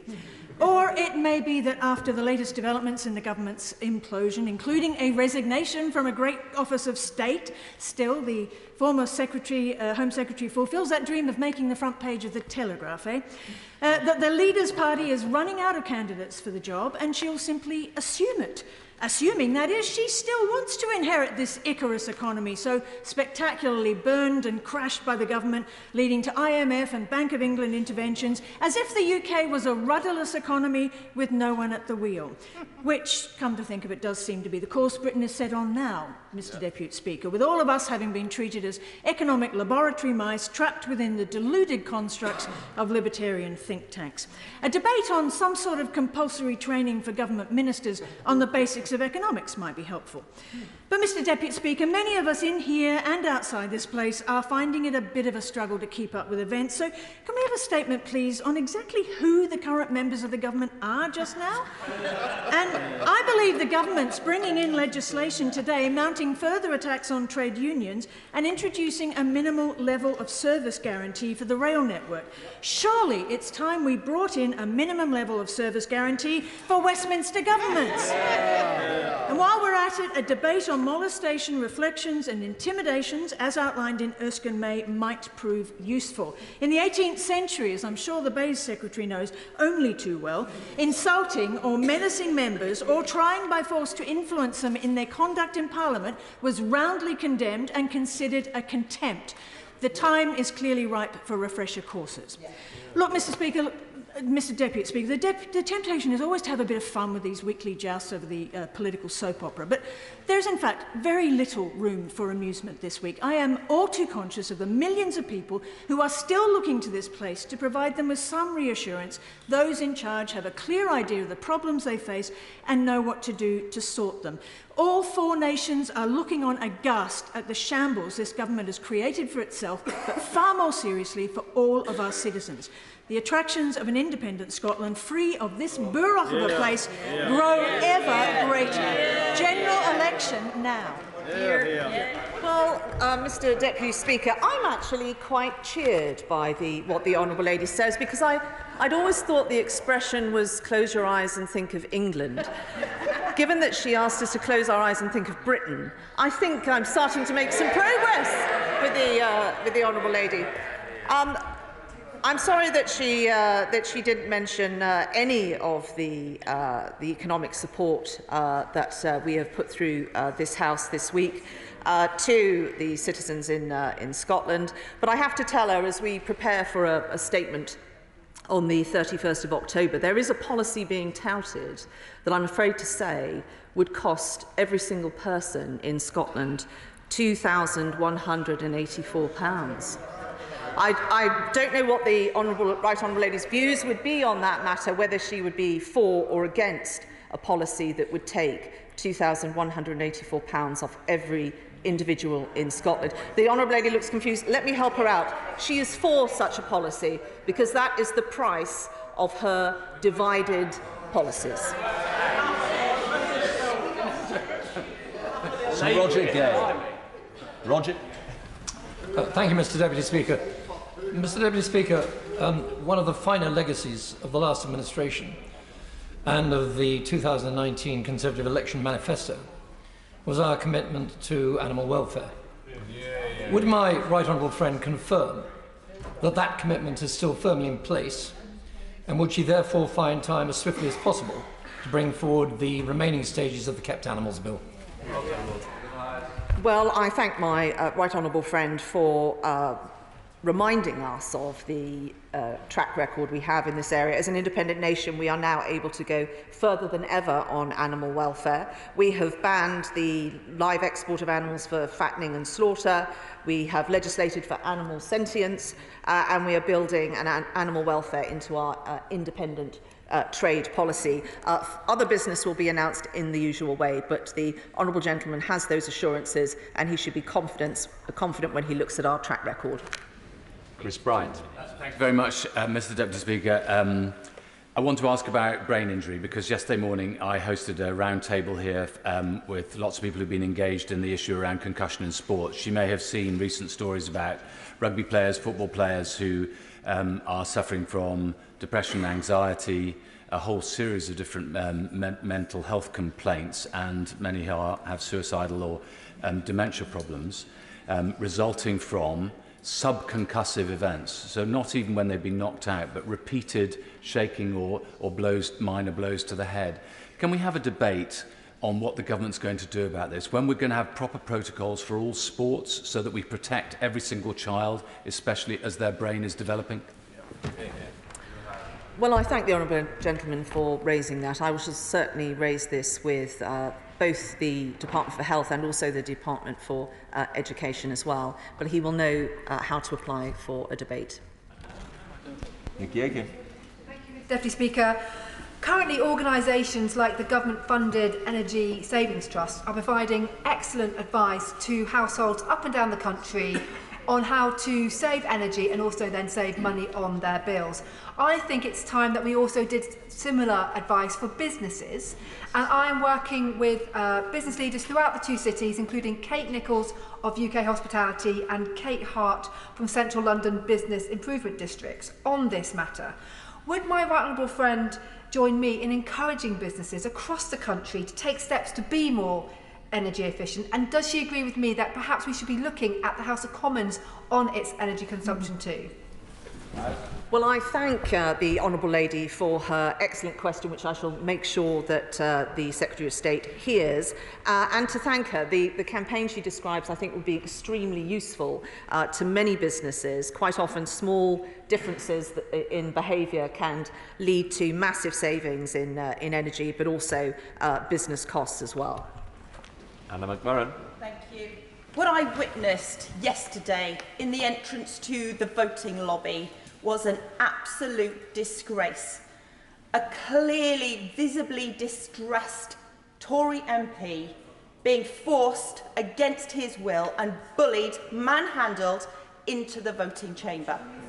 So I know this government is disintegrating in front of our very eyes, but this is a challenge to democracy. Will the Leader of the House make an urgent statement against this sort of bullying and support the investigation that is now clearly needing to take place? Well, I would refer the Honourable Lady to what I said at the start of my remarks today. The Speaker made a statement which I completely support what he said. Of course, everyone in this chamber would condemn bullying, both, I hope, outside of this chamber, but also within it too. But what I would say to the Honourable Lady is the situation is not helped if people don't make specific allegations. Any member of this House who has seen bad conduct or who has been the victim of bad conduct must be able to come forward and report that and it be investigated. I'm not aware of any such substantiated allegations at all. And I'm afraid I would say to the Honourable Lady, if she wants to help the situation, think about what she could do to assist that situation. And I would ask her to check that against her behaviour today. Well, I know. Thank you, Mr. Deputy Speaker. Can I ask my right honourable friend if she will find time in this chamber for a debate about the modernisation of the land registry? Currently, if an identity thief steals your identity and uses it to transfer the title of your house, there is a very protracted, long-winded mechanism that ends up in a tribunal, which may well at the end of it not see your house returned to you. This has happened to one of my constituents. He has lost a home that he spent many months investing in time, in cash, and indeed in his own hard labour renovating it, only to let it to tenants who stole his identity and then used it to transfer the title. He is struggling to get that property back, and it strikes me that the land registry procedures, where it's simply impossible to transfer a title back, are outdated and very much in need of updating. Well, I have to say, I've heard about the case that the Right Honourable Lady has been working on behalf of her constituents. It's absolutely appalling. To be robbed of any property is bad enough, but one's home, which you have put your heart and soul into, you may have brought up a family there, it's really incredibly distressing. I know that my Right Honourable friend has been doing a huge amount to put a rocket up the land registry. I want to assist her in doing that, and I will write to the Secretary of State, but she also will know there are questions on Tuesday and she should raise that there. Christine Jardine. Thank you very much, Mr. Deputy Speaker. I've raised concerns recently with the Home Office and the Ministry of Defence about a 13-year-old girl living in my constituency, separated from her family in Afghanistan, despite assurances that they were given at the time when they assisted the forces in Afghanistan. So I wonder if the Leader could advise me on how I might go about raising this with the Minister directly, and whether we could have some time in the Chamber to debate the ARAP scheme and its progress. Well, I'm very sorry to hear about that case. The Honourable Lady will know how she can apply for a debate, and she may wish to work with other colleagues to do that. But if she passes the details of that case to my office, I will write on her behalf and ask for a meeting with the Minister. David Mundell. Thank you, Mr. Deputy Speaker. My right honourable friend may have heard many of the tributes which were paid to the late Dame Angela Ransbury, who sadly passed away last week. Most of those tributes focused on her acting and singing prowess, and of course her legendary character Jessica Fletcher in Murder, She Wrote. But is my right honourable friend aware that Angela Lansbury was one of the first champions of the fight against AIDS, and particularly in the 1980s, when many celebrities shied away from the issue? She was in the vanguard of fundraising, and she famously said, "We will never give up on the fight until the fight is won." But does my right honourable friend accept that that fight will not be won unless the United Kingdom and others come forward to replenish the global fund to fight AIDS, because that is the only way in which we are going to achieve Dame Angela's objective? Well, I thank my right honourable friend for and join with him in the tribute that he pays to the late Angela Lansbury. I did know that about her. She was a stalwart and someone that really changed views towards that particular disease. I can tell him that the government has restated its commitment to the Global Fund, and we will make an announcement on our pledge in the coming weeks. Stephen Doughty. Thank you, Mr Deputy Speaker. The problem with the chaos in the government is that, of course, it delays getting answers to real-world problems that our constituents are facing. And one of those that my constituents in the Hayes Point apartments in Surrey have been struggling to get an answer on is when they will get payments from the Energy Bills Support Scheme, because they come under what's called the Alternative Fund, which is for those who don't have a direct relationship with an electricity supplier. I've been trying to get answers from the Business Department on this. They haven't had their money like others have up and down the country. Could she urgently chase an answer and a statement from the Secretary of State for Business Energy on this, so that they know when they're going to get their support with their energy bills? Thank you. Well, this support is enormous and it is most welcome, but people need to know how the schemes work, and I know the honourable gentleman appreciates they are complex schemes. I will certainly follow this up with the department and ensure that members are given information that is easily understandable for their constituents. Anna Firth. Thank you, Mr Deputy Speaker. Look, this weekend, Southend came together to commemorate my successor, Sir David Amess. So with that in mind, would my right honourable friend agree to a debate on the transformative effect of music on those with learning difficulties and disabilities? In Southend, we have not only the Love to Sign Choir, but the International Music Man Project, recording its first ever single today with the Royal Marines brand. Will my right honourable friend and the whole House help make this the Christmas #1 for all that it does to help those with learning difficulties overcome barriers and to the benefit of us all, and overcome huge challenges in their life? Well, I thank my honourable friend for raising this and paying tribute to our dearly missed late colleague, Sir David Amess. The Music Man Project is an incredible organisation. The Christmas single that she mentions is available now to download. Their first live performance is tonight at the Painted Hall in Greenwich, accompanied by the Royal Marines band, and I have to say I was very privileged to go to their first rehearsal, and it was one of the most amazing experiences I've had. I have video of the effect of these two organisations coming together, and it is an amazing thing and the lasting legacy of our late colleague. Here. Barry Sheeran.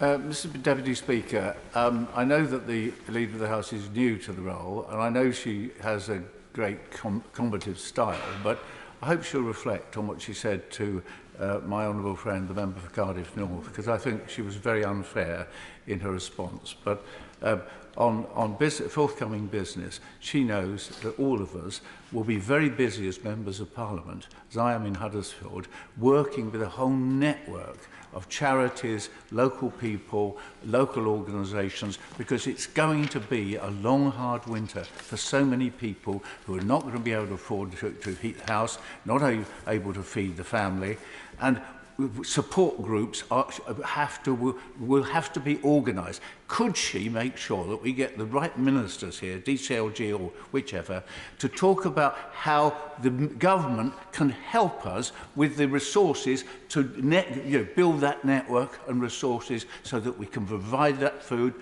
provide those warm spaces, and so MPs could actually roll up their sleeves and help. Well, on that latter point, I can certainly raise this with the key departments involved. So much of this is about sharing good practice. There will be organisations that will be working across several areas around the country, and picking up good practice and sharing it is incredibly important. Justin Tomlinson. Drama, suspense, whodunit. No, Mr Speaker, not here, but in cinemas up and down the country. Great entertainment, key part of our social fabric. And for the whips, an opportunity for people to be somewhere where they can turn their phones off. Will the Leader of the House find time to debate the importance of the exclusivity window for new films in this changing entertainment landscape? Well, I thank my honourable friend for his very witty question. I shall certainly raise this with the relevant department. George Hart. The Leader of the House will be aware that one of the important principles of our constitutional arrangements is the principle of the mandate. Given that the government's mandate derived from the last general election manifesto has now either been abandoned or exhausted, isn't it really time that we had a general election? Yeah. When it would have been in this country's interest to have a general election when this Parliament was in paralysis due to Brexit before the 2019 general election, the Honourable Gentleman's Party blocked it. So I'm not going to take any lessons to him on that front. We stood on a manifesto that we are delivering, but that work is not yet done, and we will continue to deliver the manifesto that gave us this sizable majority. Bricklip. Speaker, grassroots clubs and sports are vital to communities like mine in Hyndburn and Hasland, and I've got some fantastic clubs like Huncourt United and the Wildcats, but they do need support to make sure that they've got the vital green spaces that they need to train, but also the funding to exist. So could we allow a debate in government time on how we continue to support grassroots clubs and sports? Well, I thank my honourable friend for raising this important issue. I shall certainly flag what she has said today with the relevant department. She will know how to apply to a debate, and I think it will be a very well attended one if she secures it. Jeff Smith. Thank you, Mr Deputy Speaker. Pavement parking is a massive problem in South Manchester. It's a difficult problem to solve. We need the power that London has to introduce a default ban. Now, last week, the Secretary of State, who happily has just joined the front bench, said it was a priority for her and would bring forward the legislation we need as soon as parliamentary time allows. So can I ask the Leader to work with her colleague to make that happen? I think it would be a relatively simple thing to do and would be widely welcomed. Well, to save my civil servants some work and some paper, I shall put it on record to Hansard that I will ensure that the relevant Secretary of State hears what the honourable gentleman has raised. John Lamont. Nicola Sturgeon confirmed this week she's pushing for a hard border between Scotland and the rest of the United Kingdom. The SNP's new economic policies would cost businesses a fortune and recklessly risk people's jobs. So does the Leader of the House agree we should have a debate on this issue so the SNP can finally tell the people of Scotland the truth about the enormous economic damage that Nicola Sturgeon's plan for a hard border would do to Scotland?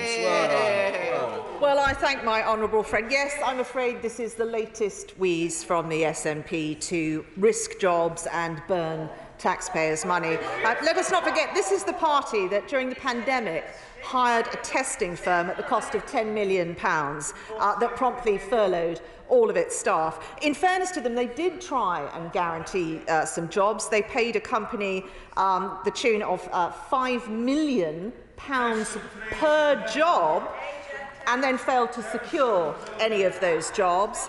Audit Scotland said of the Scottish Government it had no framework to deal with the private sector. And of course, the most spectacular is the fact that they have paid the cost of 24 ferries for just 2 vessels.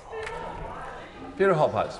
Mr Deputy Speaker, MPs should be allowed to vote according to their judgment and without being harassed or bullied. Can she clarify what happened in the No lobby according to her observations? And does she agree with me that yesterday's event throws a very bad light on the professionalism of this our Parliament? Well, can I say that I agree with the Honourable Lady, and as I set out in my earlier remarks. We have a way of organising ourselves in this place, but we are elected by our constituents to look after their interests and the interests of this country. I have to say that I was in the lobby last night. I did not see any of that has been reported, but there are processes for reporting these things and for looking at them. And I'm sure if you will have heard Mr. Speaker's statement earlier today, I think he is right. That is the right approach. Selene Saxby. Thank you, Mr. Deputy Speaker. Nitrous oxide capsules have littered North Devon beaches this summer as more and more people are using them for recreational purposes, despite the risks such as damage to the lungs, halting breathing and slowing the heart to a dangerous level. Manufacturers this week have called for further restrictions on its purchase. Can I ask if the government may consider this recommendation and restrict sales for recreational use? Can I thank my honourable friend for shining a spotlight on this important issue and clearly an issue of great concern to her constituents. Given concerns about the use of nitrous oxide, particularly by young people, the former Home Secretary sought advice from the Independent Advisory Council on the misuse of drugs, and when they respond, the government will consider their advice carefully and inform the House. There's a huge problem across my constituency of youths razzing around the streets on motorbikes, sometimes stolen, riding without helmets, pulling stunts, putting other road users and pedestrians in danger. I was accompanied by Councillor Alison Gwynn to a meeting with Chief Superintendent Davis on Friday. The Denton South councillors Reid, Newton and Naylor had a packed public meeting on Monday about this, and Audenshaw councillors Smith and Martin are still picking up the consequences of a 16-year-old boy coming off his bike and sadly losing his life. This is serious. It comes down to a very resource-intensive programme to tackle it. Can we have a statement from the new Home Secretary that this government takes these issues seriously and will give Greater Manchester Police and other police forces the tools that they need to tackle this scourge on our streets? Well, I'm very sorry to hear about that situation, and particularly that tragic loss of life. The honourable gentleman is right. It's a whole community approach to this. I will certainly make sure what he has said today is flagged with the Home Secretary. Thank you, Mr. Deputy Speaker. I welcome the Chancellor of the Exchequer's statement earlier this week, which set out a realistic approach to dealing with our financial challenges. But my right honourable friend will be aware that that causes concerns about funding for a whole range of schemes. My two local authorities are very concerned about their levelling up bids. Can the Leader of the House give an assurance that when the Chancellor makes his statement on the 31st, it will be accompanied by clarification as to existing projects? Well, I thank my honourable friend for raising this. I know the huge amount of work he has done on the levelling up agenda in his constituency. I will certainly make sure the Chancellor has heard what he has said today, and I will also make sure that the Secretary of State for Levelling Up has heard his words too. Oswald. Thank you, Mr. Deputy Speaker. It's estimated that between 2.5% and 4% of people, adults and children, have ADHD. Neurodiversity matters, and all of us benefit the more that that's realised and understood. So I wonder if the Leader of the House would agree to a debate in government time on the importance of fostering greater knowledge and awareness and understanding of neurodiverse conditions, and thank the groups working hard to provide support and information, especially during October, which is ADHD Awareness Month. Well, I thank the Honourable Lady for raising this important point, and I do join with her in thanking the large number of organisations who do work to ensure that families have the advice and support that they need. I shall certainly flag this with the number of departments that will be looking at this particular issue, and I would encourage her as well to raise it in questions. Bob Seeley. Speaker, I welcome very much the minimum service levels which are going to be outlined in upcoming legislation. Can the Leader of the House please tell me if she would support, as part of that, minimum service levels on lifeline services such as the Solent ferries, where we have both the RMT and Unite? I heard approval noises coming from my colleague on the front bench with me, but I would also point him to this government's record during the pandemic. And we very much saw those particular services as needing support, and we followed that up with action. But I thank him for his very helpful suggestion, which has gone down well with my colleague. Paul Blomfield. Thank you, Mr Deputy Speaker. Sunshine Preschool, which serves families on some of the lowest incomes in my constituency, is facing closure. Several other constituents have written to me as their children have had their nursery places withdrawn due to staff shortages and funding problems, and clearly this is a national problem. It's not a question, as the government seems to think, of ratios of staff to children, but the failure of funded early learning rates to keep up with costs. So can we have a debate on the crisis in childcare to urge ministers to bring forward proper support for this vital social provision, which is so important not only to parents, but to supporting economic growth? Well, the honourable gentleman is absolutely right. These are incredibly important services for the children themselves and their development, and also to support families, but they are absolutely critical to enable people to remain in work and to progress through work. I shall certainly raise this issue. I know it is a matter that is a concern across the House with the Department for Education, and I also know that the work the government has been doing on early years to take a more holistic approach to all of this and make sure it's doing what parents really need it to do will also, the colleagues involved in that will also want to hear the honourable gentleman's remarks.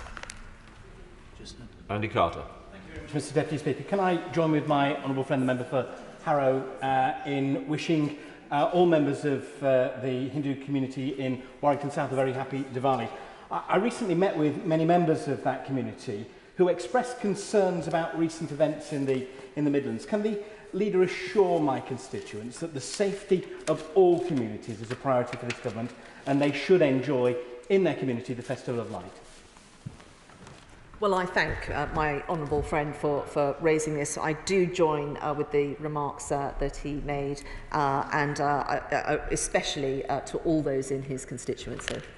Clive Efford. My constituents are really concerned about cuts to their train services that have been allowed under powers that were introduced during COVID.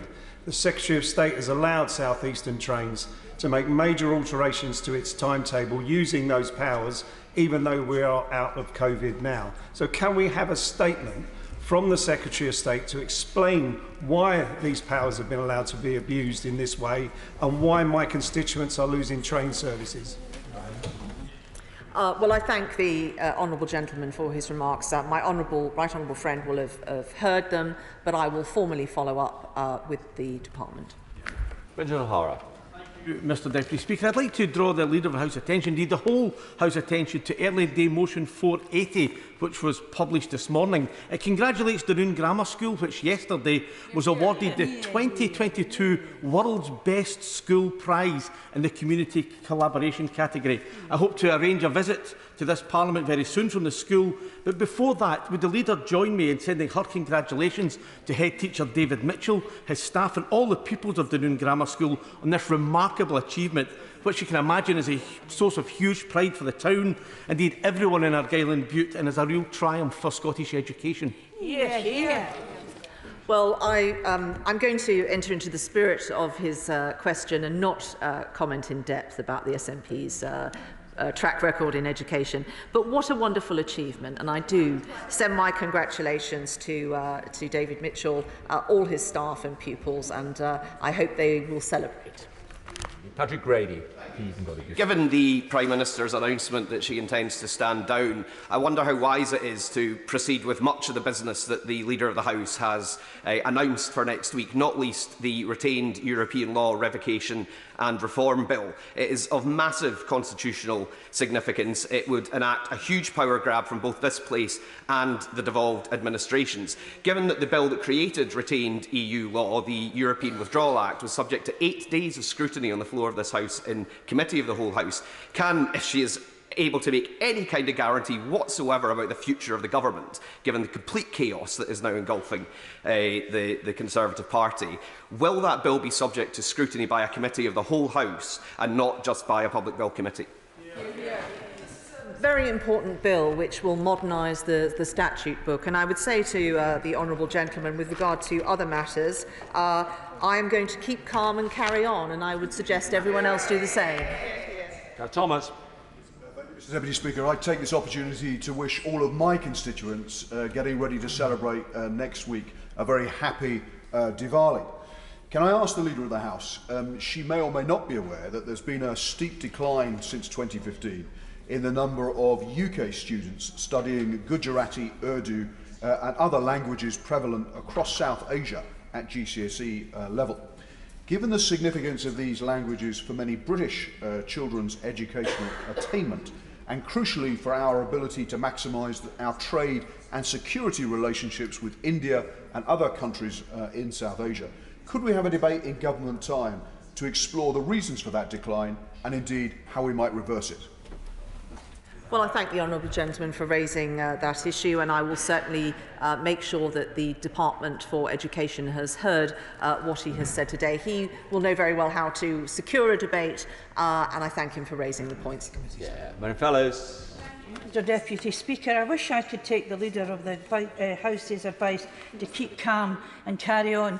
But in my role as SNP spokesperson on disabilities, I meet regularly with disabled organisations representing disabled people. This week in Parliament, muscular dystrophy had a drop-in, to which my young parliamentary assistant went, and he came back visibly shocked at the amount of electricity that one young person needed to use to stay alive.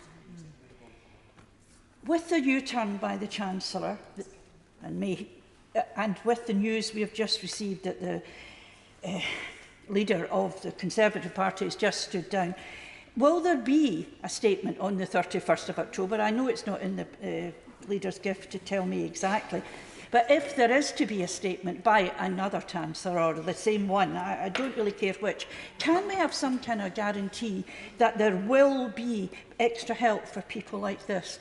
Because it's absolutely imperative. It's life and death to people, and it's life and death to their carers as well. Well, I thank the Honourable Lady for raising this because it affords me an opportunity to provide reassurance to people. This was raised last week as well, and I have already written to the Department for Health and other departments on this matter. We want to ensure that people are looked after and taken care of and supported throughout this winter. We're very aware of the additional costs that people with certain health conditions and disabilities are facing. I know this issue is being looked at, and I also want to assure her that I understand people want reassurance fast. Wendy Chamberlain. Thank you, Mr Deputy Speaker. Conscious I'm in the honourable member for Strangford's slot, and although I wish to ask the Leader of the House if she wants to make any statement of intent in relation to her future candidacy for Leader of our party, I do want to focus on comments made by the honourable member for Dumfriesshire, Clydesdale and Tweeddale in relation to the Global Replenishment Fund.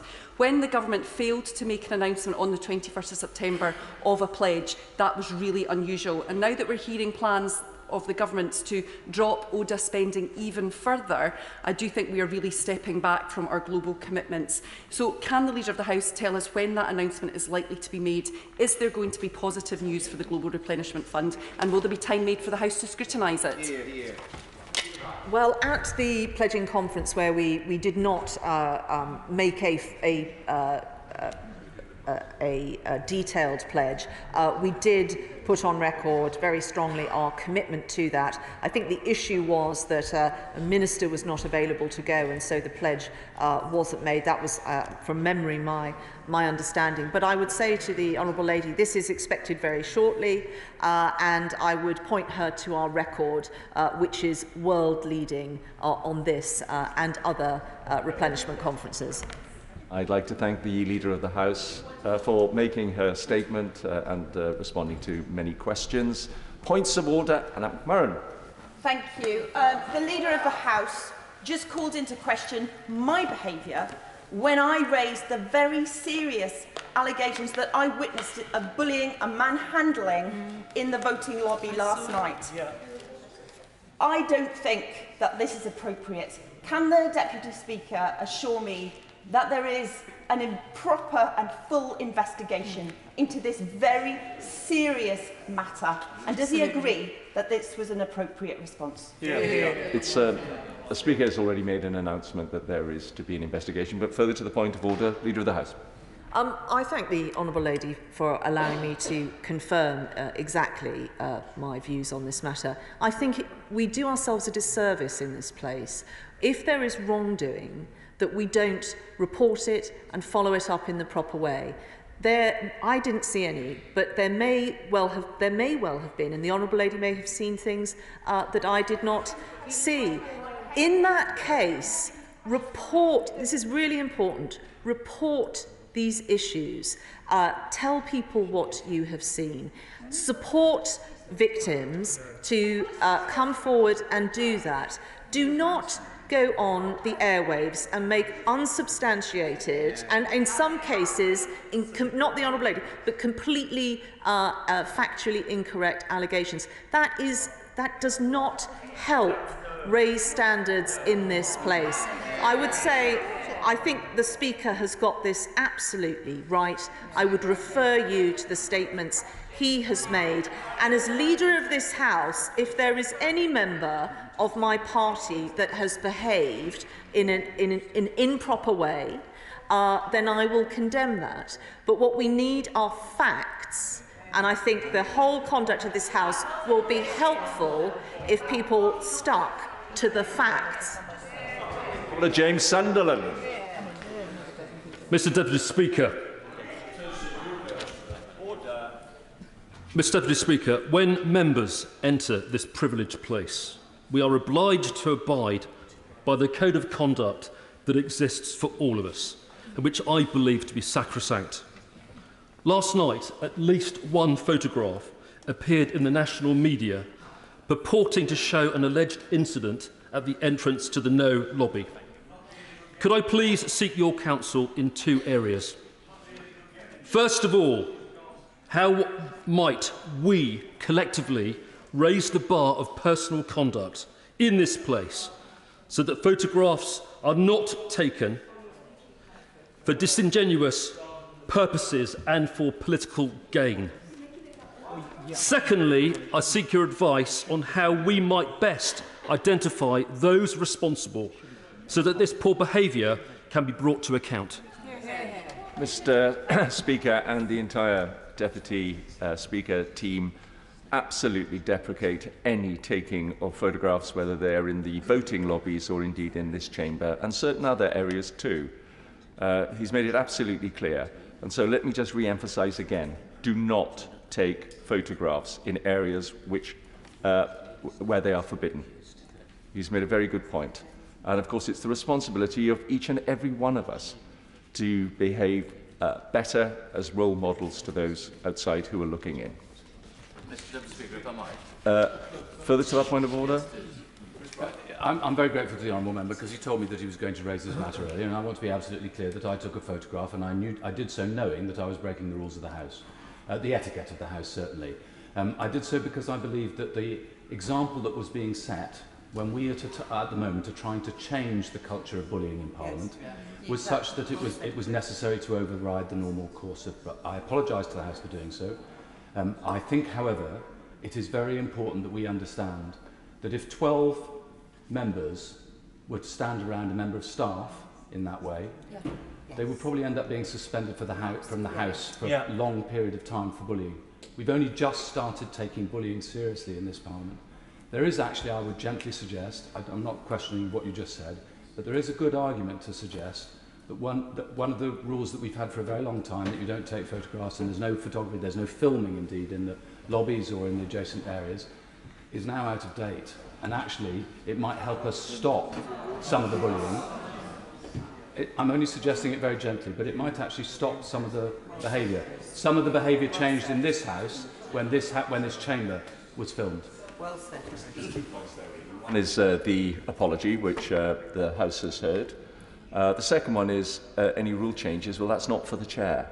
That's for this House. And there is a procedure to do just that, and I'm sure the honourable member will make his views, well, he's just made them known, but at least he'll know how to progress that. And it's up to the House then to decide whether they wish a rule change. Bob Blackman. Thank you, Mr Deputy Speaker. Irrespective of the issue that was raised by my honourable friend, we had photographers outside Parliament using very expensive photography equipment, taking photos of members of Parliament, which is a breach of the security aspect of this Parliament. And I hope that Mr Speaker and colleagues will take action to prevent this happening in the future. I'm unaware of that, Mr Blackman, but he's now made that apparent. We do have... I will pass him the name of the person that he should now talk to, giving the evidence that he's just given. Now let's, on this momentous day in British politics, move on. Is that what it is? Another momentous day in British politics. We now come to the Select Committee statement. Sir Geoffrey Clifton-Brown, representing the Committee of Public Accounts, will speak for up to 10 minutes, during which no interventions may be taken. At the conclusion of his statement, I will call members to put questions on the subject of the statement and call Sir Geoffrey Clifton-Brown to respond to these in turn. Can I emphasise that questions should be directed to Sir Geoffrey Clifton-Brown and not the relevant government minister? Interventions should be questions and should be brief. The front bench may take part in the questioning. I now call Sir Geoffrey Clifton-Brown. Mr Deputy Speaker, while momentous events are taking place elsewhere, may I thank you and the Backbench Business Committee for the opportunity to make a statement to the House on the 18th report of this session of the Public Accounts Committee on the government actions to combat waste crime. The PAC is an incredibly busy committee, holding 2 major sessions a week, examining the value for money of government projects, programmes and delivery. Our inquiries come from the extremely insightful reports created by the National Audit Office, and following our PAC hearings, the committee produces a report with recommendations to the government, which constitutionally normally has 2 months to respond. The PAC has this week published its report on the government actions to combat waste crime, highlighting our main concern with the government's strategy in combating waste crime, providing recommendations and urging the approach to be reconsidered so that waste crime is not effectively decriminalised. Despite an increase in the number of incidents of waste crime and the cost of dealing with it significantly increasing, the PAC found that DEFRA and the Environment Agency are only making, and I quote from the report, slow and piecemeal progress in implementing the 2018 resources and waste strategy, and DEFRA does not have an outlined delivery plan for achieving its admirable policy of eliminating waste crime by 2043. The government's 2018 resources and waste strategy set out the admirable goal of eliminating waste crime within 25 years and listed 14 actions to be taken. However, only 3 of these actions have been completed: establishing the Joint Unit for Waste Crime, making changes to the legislation to give the agency greater powers, and giving the agency access to police intelligence systems. DEFRA must increase the speed at which it implements this strategy, and the PAC has requested that the department provides the committee with an outline of its plan for achieving its 2043 goal by the end of this month, a quite tight timetable. We all know, Madam Deputy Speaker, the thoughtlessness of waste crime has hugely negative impact on people and the area around them and the economy. Waste crime varies tremendously from area to area. However, I'm certain of all members of this House have been contacted by constituents at some point and dealt with numerous cases of fly tipping. It is antisocial, polluting and costly crime that blights the countryside and our cities and properties across England and costs the economy over £1 billion a year, though that figure is likely to be an underestimate. The crime does not just include fly tipping, however, but illegal waste sites, breaches of waste permit conditions, breaches of exemption to the requirements for waste permits, and above all, illegal export of waste by the UK to developing countries that are ill-equipped to deal with the environment and often infinite consequences of that waste. Waste crime is not getting the local or national attention it needs to effectively tackle it. It's a crime that's greatly underreported. Only around a quarter of incidents are reported. The government and agency statistics are just not accurately capturing the true scale and impact of this crime, with local authorities not providing consistent reports on fly tipping and relying on the public to report crime. The PAC asks that DEFRA and the Environment Agency explore the full range of digital solutions to solve the issue of data weaknesses, such as satellite and drone technology. The government's digital waste tracking system, including new IT systems, have been described as being at the core of the government's strategy. However, it is still in development after 4 years. DEFRA's prototype is in the testing stages, and before it reaches the next stage of development, expected to be rolled out in 2024. This will be a big step forward in improving data and improving public reporting incidents, and swift and appropriate follow-up, hopefully being implemented. The project has ambitious aims, and DEFRA is confident it can deliver, having successfully carried out an IT system which was put in place when we left the EU. But the PAC has investigated similar large-scale digital projects by other government departments before, and therefore asked DEFRA to write to the committee when the IT contract is let to confirm that it has happened and what is the plan for its implementation. The landfill tax has been successful in reducing the amount of waste sent to landfills and encouraging recycling, which has become an increasingly normal way of waste disposal for many households in recent years. However, the PAC reports that this tax has increased the incentive to commit waste crimes, which with HMRC slow to prosecute offenders. Indeed, it recently tried to prosecute an alleged offender in an Operation Nosedive. It cost a huge £3.5 million and yet ended up without it going to court. HMT and HMRC are currently reviewing the landfill tax, and they need to take into account the incentive that the current tax has in its present design in encouraging waste crime. The tax gap, which is the difference between the tax due and tax collected, landfill tax is one of the highest as a proportion of its size for all taxes. The Chief Executive, Jim Hara, the first permanent secretary at HMRC, assured the committee only this morning that the reason for this is that the scope has been widened to include illegal waste sites, which are difficult to track down. However, he did assure the committee that HMRC recognised the social and environmental harm caused by this. The reality is that the current system does little to deter people from committing waste crime, from organised criminals who are responsible for the majority of the incident, and they often perceive the fines, and I quote from our report, as a business expense. Fines are not high enough to discourage the crime, and even in the unlikely case that they end up in court, the penalties are not sufficient. DEFRA, the Environment Agency and HMRC need to work more closely together to develop a plan for making the enforcement more effective, speeding up the process, assessing the current sentencing guidelines, which must include not only higher fines, but custodial sentences for the most egregious cases. And DEFRA must, Madam Deputy Speaker, work more closely with local authorities. And while the department is developing the guidance, it is the local authorities who are responsible for cleaning up the waste on the land they control and investigating suspected perpetrators. Evidence from the National Farmers Union, NFU, said that better reporting and recording of waste crime on private land, and I quote, is urgently needed due to the substantial number of unrecorded incidents with fly tipping affecting 2/3 of farmers. The national framework needs to be cleared by DEFRA so that local authorities have clear guidance on tackling fly tipping and providing flexibility for responses, but overall good practice. Finally, as I mentioned at the start, waste crime does not just include fly tipping, but it also includes the terrible practice of illegally exporting waste abroad. Exact figures are unknown, but the Environmental Services Association estimates that around 400,000 tonnes of waste are illegally exported each year, costing our economy £42 million.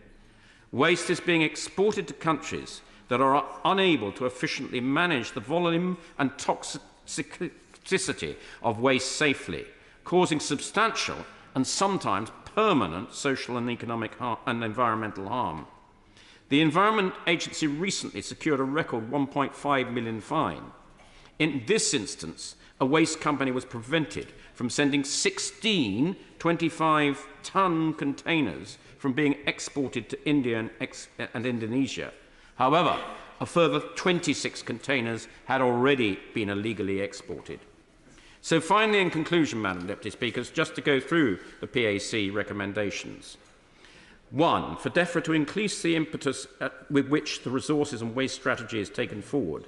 By October 22, it should provide the committee with its outline plan for achieving the elimination of waste crime by 2043 and provide annual updates on progress in this plan. 2. DEFRA and the agency need to explore the full range of potential solutions to data weaknesses, including, for example, satellite technology, and ensure the successful delivery of existing initiatives to improve data.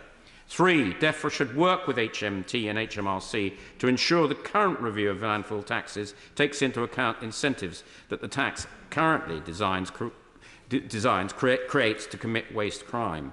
4. DEFRA, the agency and HMRC should work with the relevant bodies within the criminal justice system to develop a plan for making enforcement more effective across the full spectrum of waste crimes.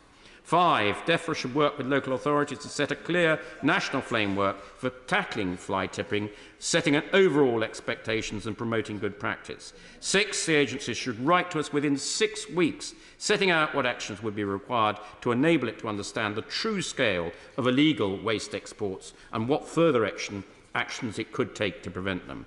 7th and lastly, DEFRA should write to the committee when the IT contract is let to confirm that it has happened and what the plan is for full implementation.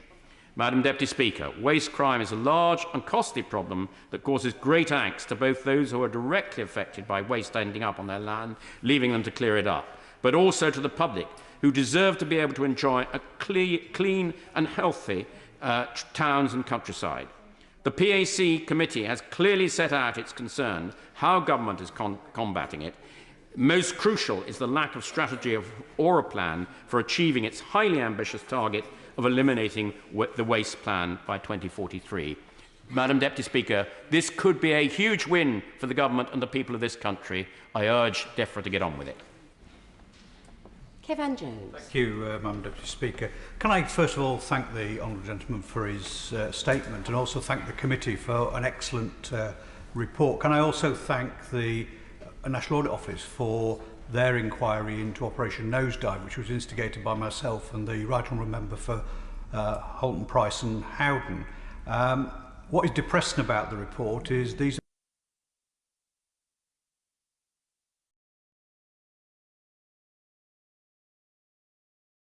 I support, but this is not a victimless crime.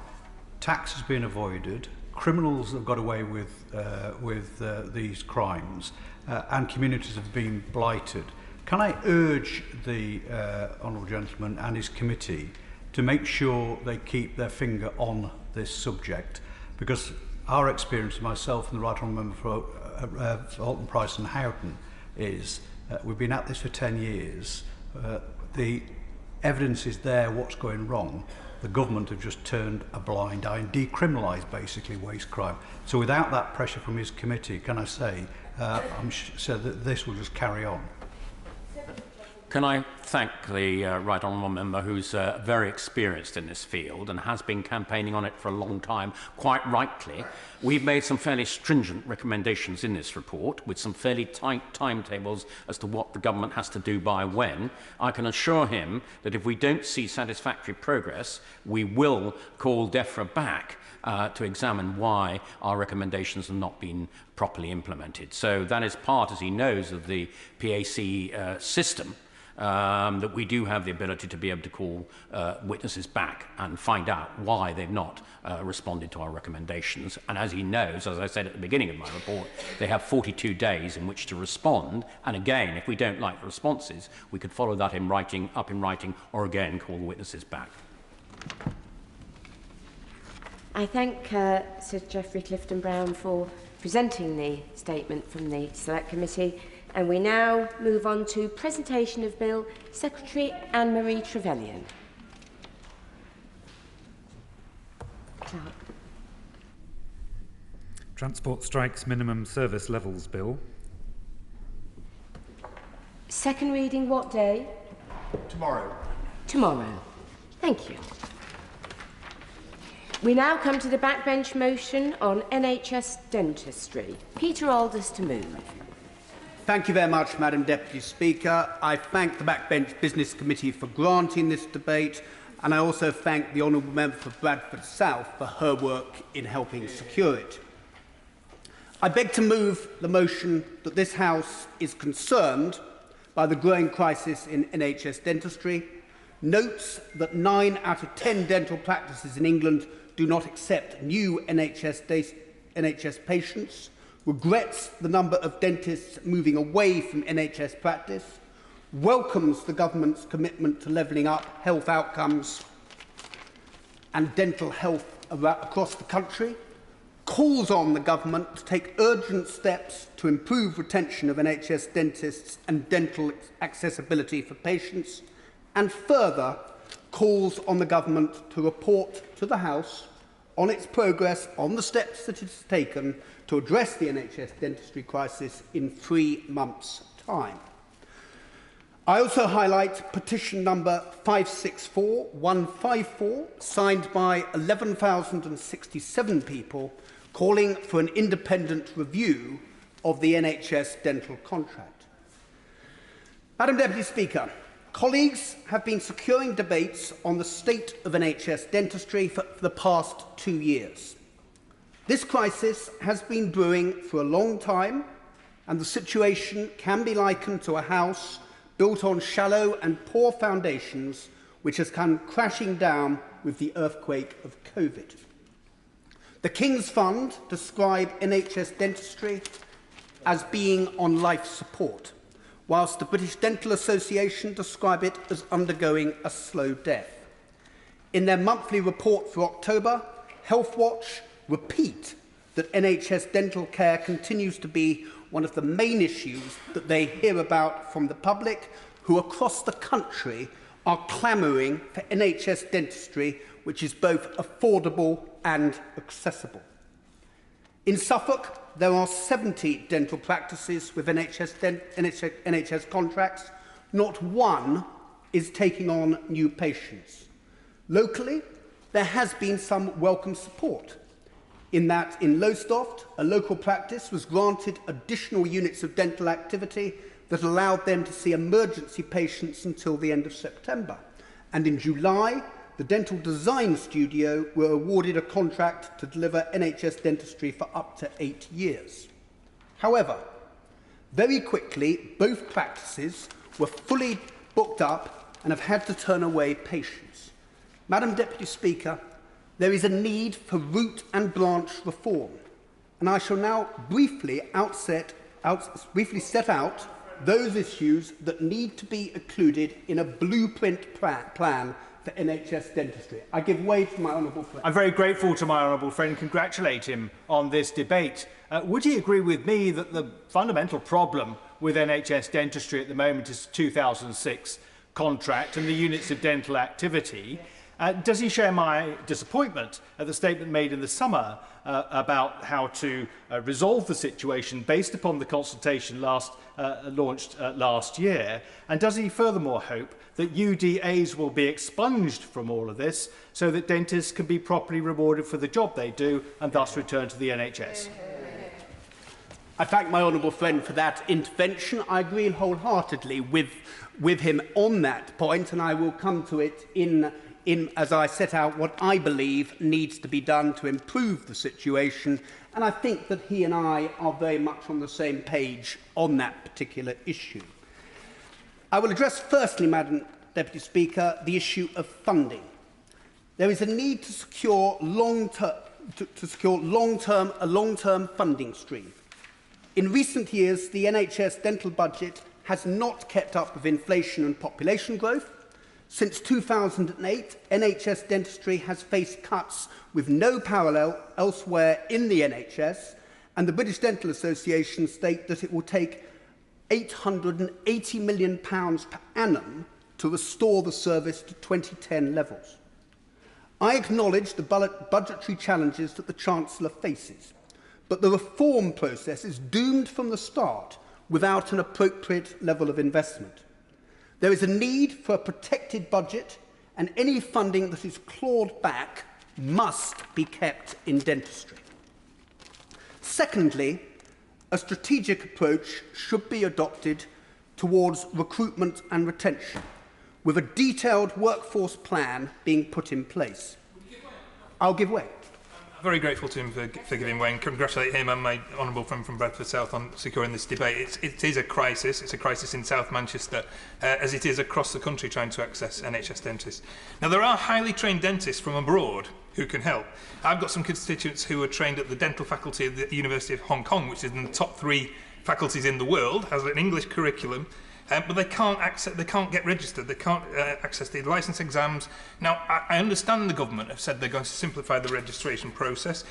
Would he join me in urging the government to act very quickly to make that happen?